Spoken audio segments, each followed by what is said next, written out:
कैसे हैं आप लोग। उम्मीद है कि आप सब बेहतर होंगे और बढ़िया अपनी पढ़ाई कर रहे होंगे। तो आज से जो हम लोग स्टार्ट करने वाले हैं वो हम लोग स्टार्ट करने वाले हैं मिडिवल इंडियन हिस्ट्री को। इससे पहले जो हम लोग कर रहे थे वो एंशियंट इंडियन हिस्ट्री को कर रहे थे, जिसके हमने टोटल सारे के सारे चैप्टर्स खत्म कर दिए थे।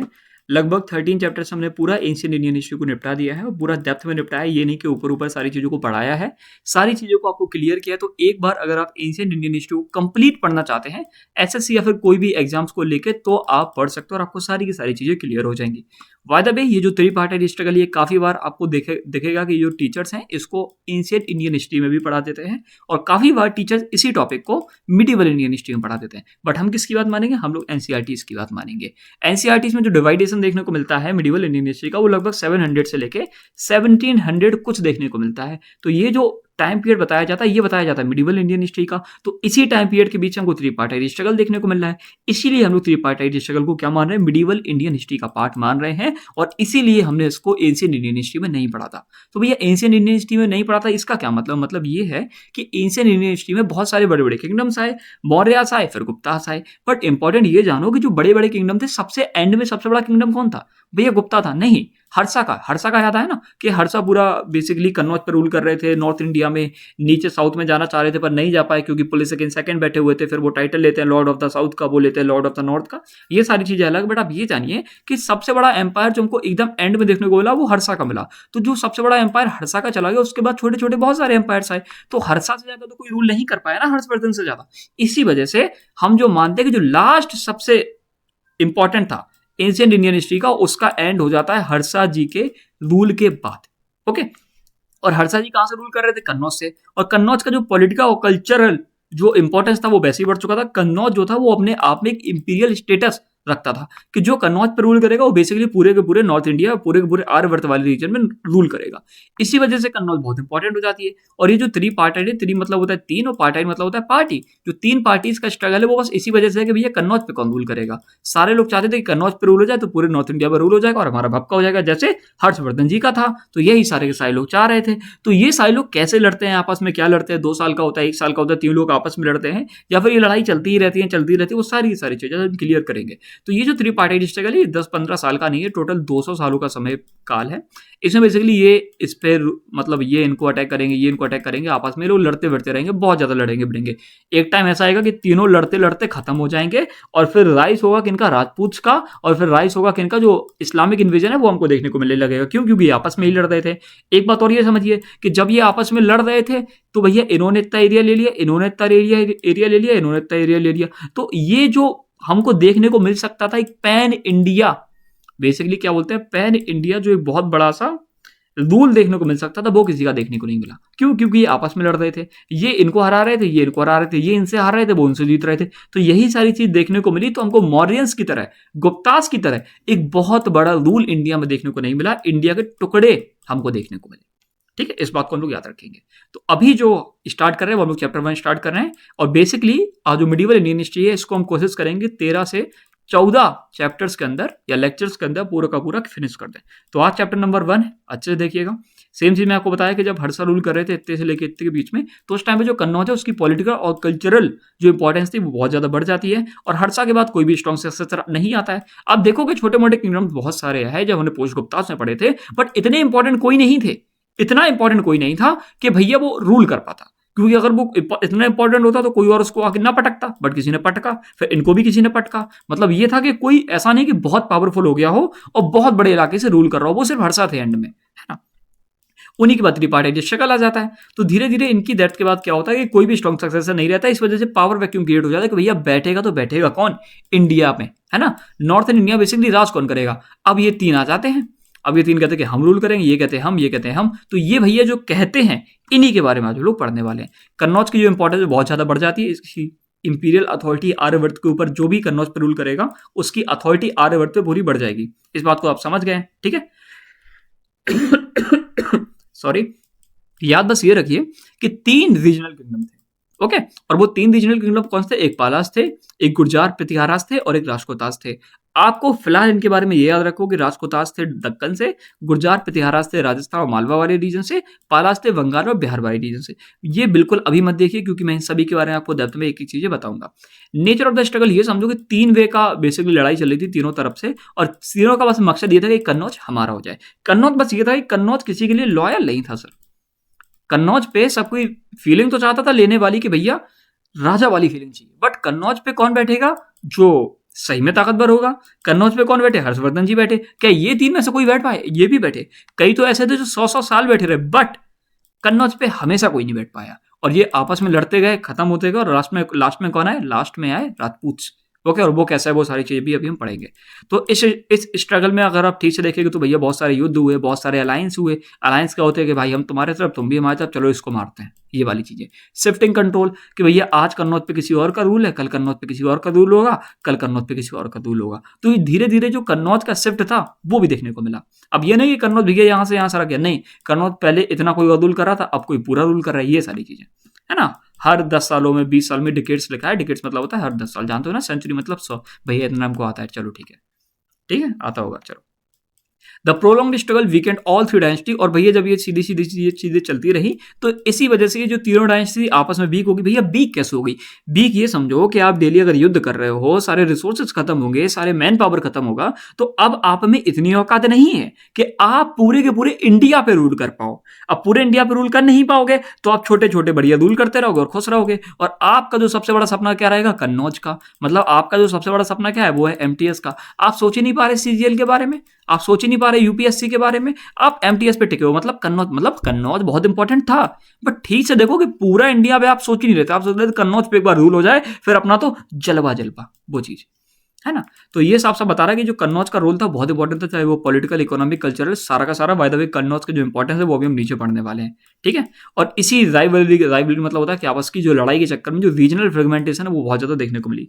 अब रीजनल फ्रेगमेंटेशन क्या है कि आपस में टूट गए। ये सोच रहे हैं कि इतना एरिया हम किसी को नहीं देंगे, ये भी इतना सोच रहे हैं, ये भी इतना सोच रहे हैं, और छोटे छोटे किंगडम से भी साथ में है। तो ये सब क्या करते हैं, धीरे एक रास्ता बना देते हैं कि राजपूत किंगडम के लिए भैया यार हमने तो बहुत 200 साल लड़ा, हमारे पास तो कुछ नहीं बचा, ऐसा करो तो हमको पीटो और तुम अपना राज करो। तो फिर राजपूत आ जाते हो। उसके बाद धीरे धीरे हमको दिल्ली सल्तनत देखने को मिलती है। और दिल्ली सल्तनत कैसे देखने को मिलती है? उससे पहले हमको इस्लामिक इन्वेजन देखने को मिलते हैं, है ना। तो importance of Kannauj in tripartite struggle. Tripartite struggle में भैया कन्नौज की इंपॉर्टेंस थी क्या? क्यों कन्नौज को सारे लोग चाहते थे? तो Kannauj was a central focus for tripartite struggle 8th से 9th सेंचुरी के बीच में। फाउट अमंग द इन तीनों के बीच में लड़ाई हुई थी। Its significance can be understood from multiple reasons. जो इसके सिग्निफिकेंस है, मतलब जो इसके बेसिकली मेन रीजन है जिस वजह से कन्नौज इंपॉर्टेंट बनी, वो इसके ये रीजन है political importance. Kannauj was considered the imperial capital of north India. कि नॉर्थ इंडिया पे अगर किसी को रूल करना है तो उसको कन्नौज अपनी कैपिटल बनानी चाहिए। और सारे के सारे लोग चाहते थे कि नॉर्थ इंडिया पे रूल हो जाए। क्यों? क्योंकि जमीन फर्टाइल थी, गैंगेटिक रीजन था, बाहर से कोई आएगा तो भैया सीधा यहाँ घुसेगा, और मतलब ये है कि कब्जा हो जाएगा। आप कुल मिला के ये समझो, है ना। तो कन्नौज इंपॉर्टेंट बन जाती है। किनके डिक्लाइन के बाद गुप्तास और हर्षा का जब एम्पायर खत्म हो जाता है, उसके बाद जो कन्नौज है बहुत इंपॉर्टेंट हो जाती है। Control over Kannauj symbolise sovereignty over Aryavarta. कि जो भी कन्नौज पे रूल करेगा बेसिकली वो आर्यवर्त पे रूल करेगा, ठीक है। Whoever ruled Kannauj was seen as a legitimate overlord of the region. कि जो भी कन्नौज पे रूल करेगा वो यहाँ का बहुत बड़ा शासक माना जाएगा, और माना जाएगा कि भैया आप इसके काबिल हो, ठीक है। कि आप कन्नौज जीतो तो भैया आप तो राज कर सकते हो, ये चीज़ है। जियोग्राफिकल इंपॉर्टेंस ये समझिए कि गंगा यमुना वाला द्वाब वाला रीजन है, कि बेसिकली बहुत फर्टाइल जमीन है, खेती वगैरह का कोई दिक्कत नहीं है, ठीक है। और कन्नौज के बाद बहुत सारी एग्रीकल्चरल वेल्थ है, सेम चीज़ मैं अभी आपको बताया, ठीक है। दूसरी बात, यहाँ पे मेजर रूट्स हैं। रूट्स मतलब वही नदी वगैरह, तो इस वजह से क्या होगा, कॉमर्स और कम्युनिकेशन का भी बहुत अच्छा है। ये बंगाल, दक्कन और वेस्ट इंडिया को साथ में लिंक करेगा। इकोनॉमिक इंपॉर्टेंस की बात करें तो prosperity of Kannauj attract dynasty such control meet access to rich resources trade. तो सीधी बात यह है कि जो भी कन्नौज पे रूल करना चाहेगा, जो बड़ी बड़ी डायनेस्टी थी, वो कन्नौज पे इसलिए आना चाहती थी क्योंकि यहाँ पे आपको रिच रिसोर्सेज देखने को मिलेंगे, ट्रेड देखने को मिलेगा और मैन पावर देखने को मिलेगा। क्यों? क्योंकि ये रीजन ही ऐसा था। इसी वजह से सारे लोग चाहते थे कि भैया कन्नौज मिल जाए कैसे भी। It was a gateway for both northern place and eastern India. ये सीधा का सीधा गेटवे था, आपको नॉर्थर्न प्लेस और ईस्टर्न इंडिया में जाना तो कन्नौज पे रूल करिए, ठीक है। Enhancing the economic base of the ruling dynasty. तो जो भी डायनेस्टी रूल कर रही होती थी वो बेसिकली कन्नौज को अपने अंदर ही चाहती थी, है ना। जो डायनेस्टी रूल कर रही थी उसका ये इंपॉर्टेंस था, मतलब जो भी डायनेस्टी रूल कर रही है उसके लिए गेटवे की तरह काम करता था, मतलब उनका बहुत फायदा था। कल्चरल इंपॉर्टेंस की बात करें तो Kannauj was renowned as a centre of learning and culture. और कन्नौज भैया जब इतना इंपॉर्टेंट था तो बड़े बड़े लोग भी थे, स्कॉलर्स थे, वो भी चाहते थे कि भैया हमको कन्नौज आके देखना है, भैया कन्नौज में ऐसा क्या है। तो जब वो बड़े बड़े स्कॉलर्स आएंगे, और स्कॉलर्स आएंगे तो क्या होगी, लर्निंग होगी, लर्निंग होगी तो कल्चर डेवलप होगा। इसी वजह से जो कन्नौज था वो भैया कल्चर और लर्निंग का भी बहुत बड़ा हब बन चुका था। ठीक है, क्योंकि हरसा थे ना, हरसा, उन्होंने यहाँ पे कल्चर और लर्निंग को बहुत ज्यादा प्रमोट किया था। Patronage of scholars, religious institution, there added prestige to rulers who control it. और जो पैटर्नेज था स्कॉलर्स का, क्योंकि जो जितने भी शासक आए जो भी कन्नौज पे रूल कर रहे थे, तो उन्होंने पैटर्नेज करा, पैटर्नेज मतलब सपोर्ट करा उन लोगों को जो कि यहाँ पे पढ़ने आ रहे थे, जो कि यहाँ पे सीखने आ रहे थे। जैसे मान लो कि कन्नौज पे मैं राजा हूँ और आपने बोला कि भैया हमको यहाँ पे आके पढ़ के एसएससी की तैयारी करनी है क्योंकि यहाँ पे कोचिंग अच्छी है। हम कहेंगे पढ़ो। अब तुम पढ़ोगे, एसएससी की तैयारी करोगे, तुम्हारा सिलेक्शन हो, तुम कहोगे भैया कन्नौज बहुत अच्छा था यार, मजा आ गया, यहाँ पे एक नंबर कोचिंग है, बहुत बढ़िया चीज है। तो सीधा बात यह है कि नाम होगा तो वही जीत, तो ये लोग चाहते थे, तो यही हुआ। ठीक है, और प्रेस्टीज और लेजिटिमेसी की जो भी कन्नौज पर रूल करेगा उससे कोई सवाल नहीं करेगा भैया तुम्हारे अंदर ताकत नहीं थी, तुम क्यों रूल कर रहे हो, तो ऐसा कुछ नहीं होगा। बस इतना जान लीजिए।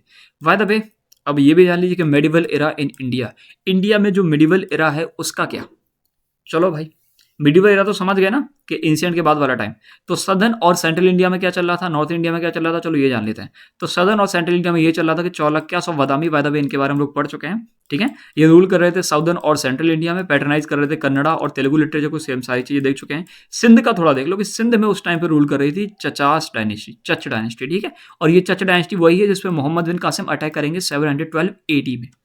ओके, ये अभी हम लोग इस्लामिक इन्वेजन वाले टॉपिक में देखेंगे। ठीक है, हाँ, और जो क्लासिकल एरा था पल्लवास और पांड्यास का, वो भी इस टाइम पे रिटर्न हो चुका था, है ना। इन लोग का भी हमको काफी चीजें देखने को मिली थी, इससे पहले वाली वीडियो हम लोग डिस्कस कर चुके थे। फेमस फॉर चालुक्यन कल्चर, यहाँ पे इसमें बेसिकली क्या होता है, जो चालुक्यन कल्चर था वो बेसिकली क्या कर रहा था, उभर रहा था, बेसिकली क्या कर रहा था, राइज कर रहा था। टेम्पल्स पट्टाडक्कल में देखने को मिले, ऐहोल में, बादामी में टेम्पल्स देखने को मिले। कीर्तिवर्मन जो सेकंड थे, सुनो मेरी बात, कीर्तिवर्मन सेकंड ने दंती दुर्ग जी से बोला कि भैया भैया टैक्स दो। दंती दुर्ग बोले भैया आके ले लो। ये दंती दुर्ग के पास टैक्स देने मतलब मना कर दिया था, तो ये बोले अच्छा टैक्स नहीं देगा, रुको अभी आते हैं। तो जो कीर्तिवर्मन सेकंड वो दंती दुर्ग के पास जाते हैं टैक्स लेने, और ये उठा के इनको पटक देता है, मतलब इनका खत्म कर देता है। और जो दंती दुर्ग थी ये बाद में जाके क्या बनाते हैं, राष्ट्रकूट डायनेस्टी को बसा लेते हैं। ये टाइम पीरियड है, अभी देखने की डेट नहीं है, अभी मैं आपको याद करा दूंगा। और जो अच्छा राष्ट्रकूटास के बारे में ये भी जानो, ये इलिचपुर क्लैन से है। ठीक है, इलिचपुर क्लैन से। ठीक है, ये स्टेब्लिश करते हैं अपनी कैपिटल कहाँ पे, मान्यखेत पे। अब नॉर्थ इंडिया में क्या चल रहा था, नॉर्थ इंडिया में ये चल रहा था कि सेम चीज ऊपर बता चुका था कि हर्षा की डेथ के बाद कोई पॉलिटिकल यूनिटी नहीं रहती है, पूरे के पूरे 5 सेंचुरी मतलब 500 सालों तक। और इसके बीच में ये नहीं कि यही 3 पावर थे, बहुत छोटे छोटे पावर्स आए। कश्मीर कभी ताकतवर बन जाता था, कभी गंधार, कभी गांधार, सिंध, गुजरात, कन्नौज, अजमेर, मालवा, बंगाल, असम, ये सारे रूल करते हैं। कश्मीर तो बेसिकली एक टाइम ऐसा आता है कि बहुत ज्यादा डोमिनेट हो जाता है। तो कश्मीर भाई ये समझो कि अर्ली 8th सेंचुरी के बीच में थोड़ा ज्यादा डोमिनेट हो जाता है। पालास और बंगाल अब कैसे डोमिनेट हो जाता है, क्योंकि भैया कश्मीर किसी से लड़ाई कर लेता है और साथ में राजस्थान वाला इलाका उठा ले जाता है। अब किससे लड़ाई करता है वो भी देखेंगे। Palas of Bengal became powerful later, जो पालास ऑफ बंगाल है वो बाद में जाके पावरफुल हो जाते हैं। By the 9th century Gurjara Pratihara emerge as the strongest in north India. और 9th सेंचुरी के एंड होते होते 9th सेंचुरी से पहले जो हमको गुर्जर प्रतिहारा देखने को मिलते हैं, ये सबसे स्ट्रॉन्गेस्ट देखने को मिलते हैं कि भैया इनके टक्कर में ना पालास थे ना राष्ट्रकूटास थे। तो चलो फिर इंट्रोडक्शन हो गया, इंपॉर्टेंस ऑफ कन्नौज हो गई। एज ऑफ 3 एम्पायर पढ़ लो, ये पालास ऑफ बंगाल ईस्ट इंडिया में कर रहे थे। फाउंड इसको कितने करा था, गोपाला जी ने। 750 टाइम पीरियड याद रखेंगे। स्ट्रॉन्ग बुद्धिस्ट पैटर्नेज, क्यों ये स्ट्रॉन्ग बुद्धिस्ट पैटर्नेज की सीधी बात ये समझो कि बुद्धिज्म को ये बेसिकली क्या कर रहे थे, पैटर्नेज कर रहे थे। क्यों, क्योंकि यहाँ पे नालंदा, विक्रमशिला जैसी यूनिवर्सिटीज का हमको बेसिकली फ्लरिशमेंट देखने को मिला। ठीक है, अब ये नहीं कि नालंदा इन्होंने ही बनवाई थी, नालंदा तो किसी और ने बनवाई थी। अब किसने बनवाई थी वो कमेंट करके आप मुझे बताएंगे। ये कंट्रोल कर रहे थे बिहार, बंगाल और पार्ट्स ऑफ असम, जितने भी असम मतलब असम के भी कुछ पार्ट थे, और बिहार और बंगाल वाले रीजन को भी ये बेसिकली क्या कर रहे थे, कंट्रोल कर रहे थे। गुर्जर प्रतिहारा से याद कर लो, ये वेस्ट एंड सेंट्रल इंडिया। ये कहाँ से रूल कर रहे थे, उज्जैन या कन्नौज, एक ही है। ठीक है, याद रखेंगे। Control Rajasthan, Gujarat, Madhya Pradesh and later Kannauj. ये सारी चीजों को बेसिकली कंट्रोल तो कर रहे थे, बाद में जाके कन्नौज। भैया बाद में जाके क्यों, क्योंकि ये अलग अलग जगह पे रहे, बाद में जाके इन्होंने लगा यार कन्नौज पे अटैक करना चाहिए, मजा करना चाहिए, ये चीज। तो रिपेल्ड अरब इन्वेजन इन वेस्ट इंडिया, जो एक बात ये रखो गुजरात प्रतिहारास के बारे में याद रखो कि जितने भी अरब इन्वेजन हुए तो उनको बेसिकली रिपेल मतलब कि उनको अंदर ना आने देने का जो काम करा, जो बड़ा काम करा, वो इन्हीं ने करा था। अरब ट्रेवलर्स लाइक सुलेमान जो 9th सेंचुरी में आते हैं, अल-मसूदी 10th सेंचुरी में आते हैं, ये प्रेस करते हैं कि भैया इनके पास तो बहुत ताकत थी यार, ये तो एक नंबर व्यक्ति थे, इनसे ज्यादा ताकत तो कोई था ही नहीं, राजा वाली फीलिंग तो इन्हीं के अंदर थी, ये चीजें। तो राजकोटा जो कि दक्कन में रूल कर रहे थे, ये कंट्रोल करते हैं महाराष्ट्र, कर्नाटका और एक्सटेंड करते हैं अपना influence north and south India तक। इन्फ्लुएंस मतलब वही होता है कि बेसिकली हमारा इतना भपका है कि यहाँ से 100 कोस दूर भी चले जाओ तो वहां पे भी लोग हमको टैक्स देते हैं। क्यों, क्योंकि अगर वो टैक्स नहीं देंगे तो हम उन पर अटैक करके उनका गेम बजा देंगे, ठीक है। और इनको हम लोग बेसिकली जानते हैं rock cut Kailasa temple at Ellora. अब ये बताओ, ये रॉक कट कैलास टेम्पल है एलोरा पे, ये किसने बनवाया? क्या ये कृष्णा दी फर्स्ट ने बनवाया, या फिर सेकंड ने, या फिर थर्ड ने, या फिर किसी और ने? ये कमेंट करके आप मुझे बता दीजिए, ठीक है। एक acts as a bridge between north and south India, north और साउथ इंडिया के बीच में जो ब्रिज की तरह काम करता था वो राजकोटास करता था, ठीक है। राजकोटास डायनेस्टी करती थी, ठीक है। ये बेसिक बेसिक था, अभी स्टार्ट भी नहीं किया है, अभी तो हमने किसी को स्टार्ट ही नहीं करा, अभी मैप भी नहीं समझा है।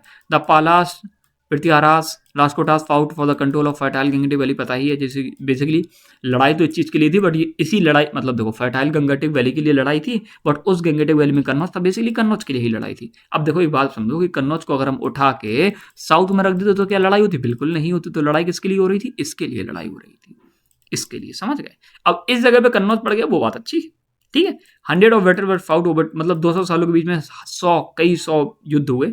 कई सौ में ऐसे नहीं कहूंगा 400-500, 100 से 150, मतलब 100 से 200 युद्ध हुए, इतना याद कर लो, ठीक है, ठीक है। Eventually the Prithviraj became the most powerful, बाद में सबसे ज्यादा जो पावरफुल हुए वो कौन होगा? पृथ्वीराज, गुर्जर पृथ्वीराज सबसे पावरफुल बेसिकली निकलते हैं यहाँ से, ताकतवर। देयर फ्यूडिटीज लेटर ब्रेक डाउन, और वही बात है, इनके बाद जो फ्यूडिटीज होते हैं, फ्यूडिटीज बेसिकली मतलब होता है कि इनके अंडर में जो रूल करने वाले होते हैं वो बाद में जाकर कहते हैं हट, तुम्हारे कुछ बस का नहीं, तुम तीनों आपस में लड़ते रहे, दिमाग खराब कर दिया, अब मैं तुम्हारे साथ नहीं रहूंगा, अब मैं जा रहा हूं अलग, अब मैं राइज करूंगा, अब मैं अपना अलग एक राजपूत किंगडम बनाऊंगा। तो बहुत सारे राजपूत किंगडम्स थे वो यहीं से निकले, कहां से? गुर्जर पृथ्वीराज से, नॉर्थ इंडिया में, याद रखेंगे। अब ये है कन्नौज का ट्राइंगल, देख लो अच्छे से। ये है पालास, ठीक है, ये दो कन्नौज में रूल कर रहे। ये है राजकोटास, और ये है गुर्जर पृथ्वीराज, गुर्जर पृथ्वीराज, ये है गुर्जर पृथ्वीराज, ठीक है। तो ये है ट्राइंगल। इसको काफी बार हम लोग क्या बोलते हैं? कन्नौज ट्राइंगल के नाम से भी जानते हैं, ठीक है।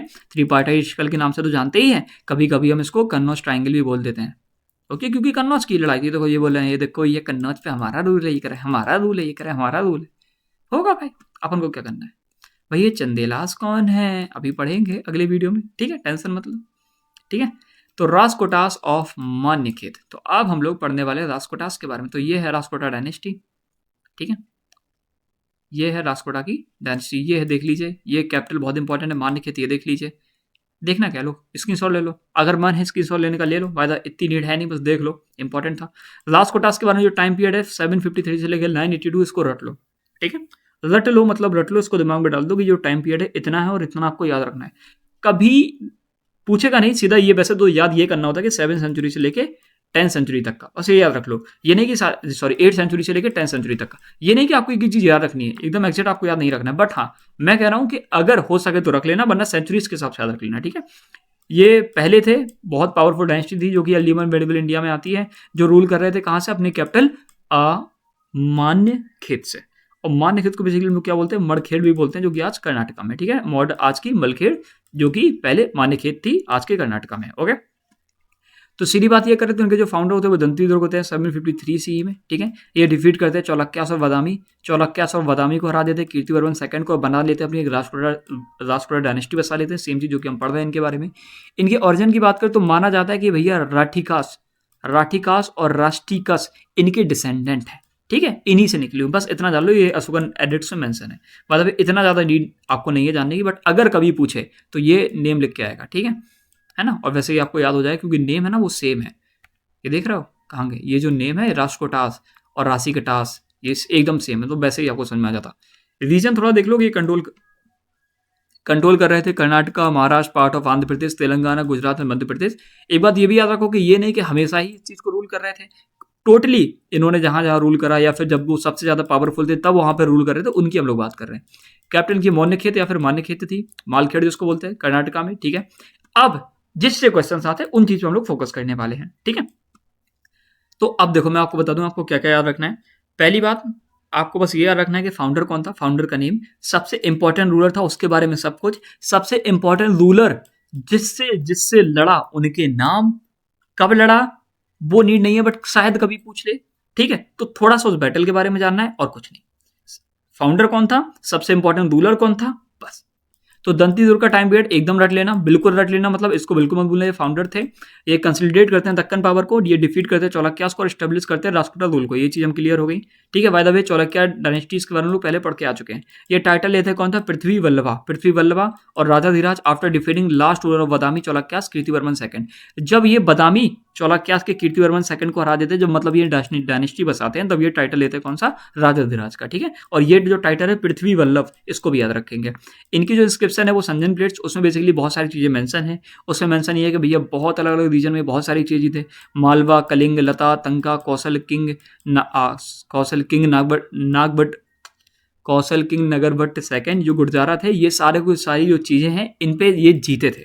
नहीं समझे तो समझने वाली बात है कि जो संजन प्लेट है, जो कि कॉपर प्लेट इंस्क्रिप्शन है दंतीदुर्ग की, उसमें मेंशन है कि इन सब से ये जीते हैं, मालवा, कलिंग, लता, तंका, कौशल, और ये किंग नागभट्ट है। नगर भट्ट कहाँ से हो गया, ये जो गुर्जारा के थे इन सबसे जीते हैं, ठीक है। ये परफॉर्म करता है हिरण गर्भ सेरेमनी, इसका बेसिकली मतलब होता है गोल्डन वूम। ये बेसिकली ये बताना चाह रहे थे कि भैया हमको क्षत्रिय स्टेटस प्राप्त हो जाए, ताकि लोग हमको लेजिटिमाइज कर दें और मानने लगे कि हाँ भैया हम एक एबल रूलर हैं, ठीक है। ये पैटर्नाइज करते हैं जैनिज्म और लिटरेचर और आर्ट को। वही बात है कि जैनिज्म, लिटरेचर और आर्ट तीनों चीज़ को क्या करते हैं, पैटर्नाइज करते हैं, मतलब सपोर्ट करते हैं। तो इनके बारे में इतना ही जान लेना, बस 2 टाइटल थोड़ा सा याद कर लेना। संजन प्लेट्स में क्या मेंशन है कि मतलब 1-2 बस नाम याद कर लेना, हर एक चीज़ रटने की नीड नहीं है, बस ये याद कर लेना कि इनसे रिलेटेड इंस्क्रिप्शन संजन प्लेट्स है, ये 2 टाइटल, यही फाउंडर थे और टाइम पीरियड, है ना। और ये हिरण्यगर्भ सेरेमनी कराई, ये पैटर्नाइज जैनिज्म, लिटरेचर, आर्ट, ये कभी पूछेगा नहीं, पूछेगा तो बहुत ही हल्का फुल्का पूछेगा, और ये क्वेश्चन थोड़ा सा डेप्थ में हो जाएगा, इस वजह से शायद ना पूछे, क्योंकि ये काफी लोगों ने करा है ना। किस किस का याद रखोगे, किस किस ने नहीं करा, कैसे याद करोगे, है ना, इस बात को समझो।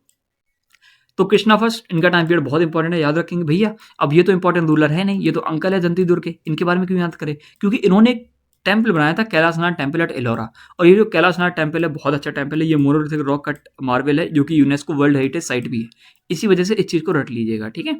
बहुत इंपॉर्टेंट, ये मोनोलिथिक मतलब एक पत्थर से बनाया गया है, और पत्थर पे बेसिकली कारीगरी करी है। ये नहीं कि पत्थर को मतलब उठाए पत्थर, एक ही पत्थर को काटते रहे पहाड़ से बेसिकली बना दिया, और क्या बनाया है भाई साहब, क्या डिटेलिंग है, मजा आ जाएगा। और जो कैलाशनाथ टेम्पल आप समझ गए किससे रिलेटेड है, शिव जी से रिलेटेड है। तो अगर शिव जी से रिलेटेड है, ऐसे याद करोगे, कृष्ण भगवान ने शिव जी के लिए मंदिर बनवाया, और शिव जी के लिए मंदिर बनवाया, तो बस ये सैबिज्म को पैटर्नाइज करते थे। गोविंद सेकंड के बारे में याद कर लो, याद मत कर लो, बस टाइम पीरियड बिल्कुल नीड नहीं है, बिल्कुल नीड नहीं है, छोड़ो, बिल्कुल मत देखना। टाइम पीरियड हो सकता है कभी जीवन में पूछ ले, पूछेगा नहीं, वैसे नहीं पूछना चाहिए, तो छोड़ दो।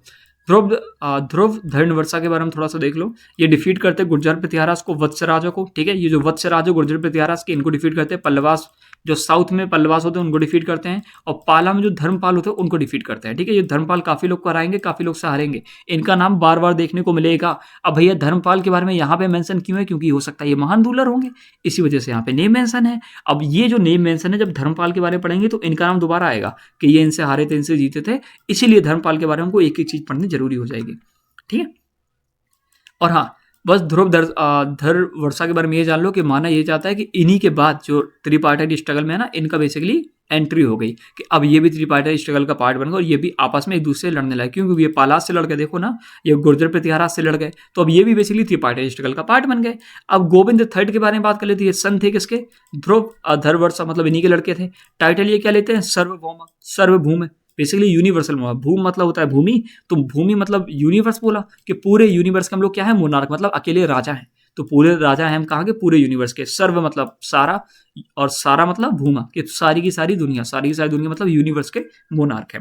ये टुक राजकोटास पावर टू जीनित मतलब होता है एकदम टॉप पे, एकदम एम्पल पे ले जाते हैं किसको, राजकोटास की पावर को, मतलब एकदम टॉप पे, कि राजकोटास जितने ताकतवर हो सकते थे इन्हीं के समय में, ये समझ लो। ये दोबारा लड़ते भी हैं, ये देखो, पल्लवा से लड़ते हैं, पांड्या से, चोला से, द गंगास ऑफ कर्नाटका भी इन्हीं से हार जाते हैं, मतलब ये गंगेश जो कर्नाटका के थे उनको भी हरा देते हैं, ठीक है। विक्ट्रीज अक्रॉस इंडिया, पूरे इंडिया में काफ़ी जगह जीतते हैं, गुजरात, आंध्र प्रदेश, केरला वाली रीजन में। एक बात ये भी याद रखो कि भैया ये लंका में भी जाते हैं, वहाँ के रूलर को हरा के आते हैं, वहाँ के रूलर को पकड़ते हैं, बेड़ियों में डालते हैं, चल माँ ने खेत में उठा के डाल देते हैं, ठीक है, प्रिजनर बना के, ठीक है।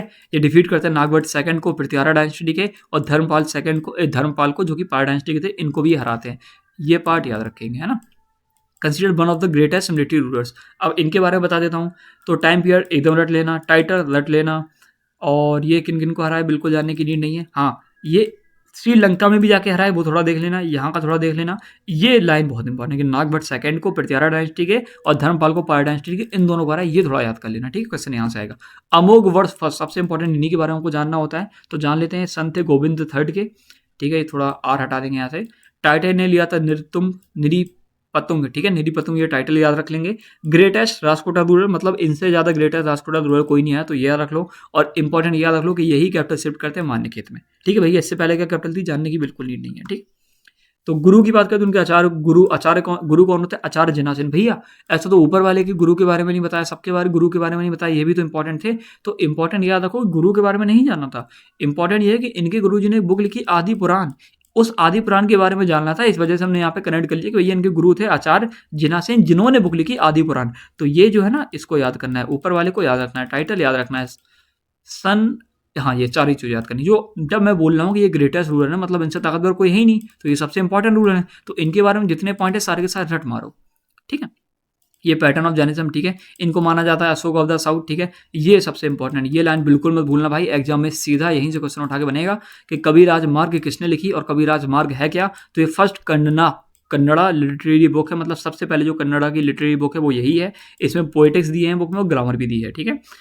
Modern ruler noted for tolerance and culture, तो भैया ये मॉडर्न रूलर माना ये जाता है कि भैया टॉलरेंस और कल्चर, ये कल्चर को भी बढ़ावा देते हैं और टॉलरेंस मतलब दूसरे रीजन से उनको भी आने देते हैं, ठीक है। ये जो लेट लिखते हैं वो क्या लिखते हैं? प्रश्न उत्तर रत्न मल्लिका, ठीक है। ये एक चीज और लिखते हैं, क्या लिखते हैं? प्रश्न उत्तर रत्न मल्लिका। प्रश्न तो मतलब है कि आप प्रश्न करिए मैं सवाल करूंगा, उस टाइप का कुछ, तो ये प्रश्न उत्तर रत्न मल्लिका लिखते हैं, इसको भी याद रखेंगे। सुलेमान जो राइटर है, ठीक है, वो मेंशन करते हैं कि भैया दुनिया के 4 महान राजाओं में से एक हैं। तो ये पॉइंट, जीना सेन ने आदि पुराण लिखी वो तो हम देख चुके थे, लेकिन आदि पुराण के बारे में ये जान लो कि जो आदि पुराण है वो ऋषभनाथ जी के लाइफ पे फोकस करती है, ठीक है। अब ऋषभनाथ जी कौन है? ये जैन तीर्थंकर है, कौन से हैं वो आप मुझे बता दीजिए, ठीक है। तो इनके बारे में ये याद रखना है, टाइटल याद रखना है, ग्रेटेस्ट रूलर याद रखना है, गुरु इनके ये, और इनका मतलब गुरु याद मत करो, बस ये याद कर लो कि इन्होंने ये लिखी थी, ठीक है। कैपिटल शब्द याद रखेंगे, पैटर्न ऑफ जैनिज्म इतना नीड नहीं है, also known as Ashoka of the south, हो सकता है कभी क्वेश्चन आए, ये बहुत इंपॉर्टेंट है, ये बहुत इंपॉर्टेंट है, ये बहुत इंपॉर्टेंट है, बस, ठीक है। इसको लड़ देना, इसको लर्न कर लेना, ठीक है। कृष्ण सेकंड की बात करें, अच्छा गोविंद फोर्थ की क्यों बात नहीं करी? क्योंकि जो उनका वो है ना रेन, वो इतना इंपॉर्टेंट है नहीं। और बेसिकली ये मानो कि जब गोविंद फोर आए तो ये समझो कि इन्हीं के बाद से जो राजकोट डायनेस्टी वो धीरे धीरे डिक्लाइन करने लगी। तो ये बेसिकली ये समझो, ये नजर लगा दी इन्होंने डायनेस्टी में गोविंद फोर जी ने, है ना। तो यही याद, ऐसे याद कर पाओ तो कर लो। बेसिकली ये समझो कि गोविंद फोर के बाद जो डायनेस्टी धीरे धीरे डिक्लाइन करने लगती है।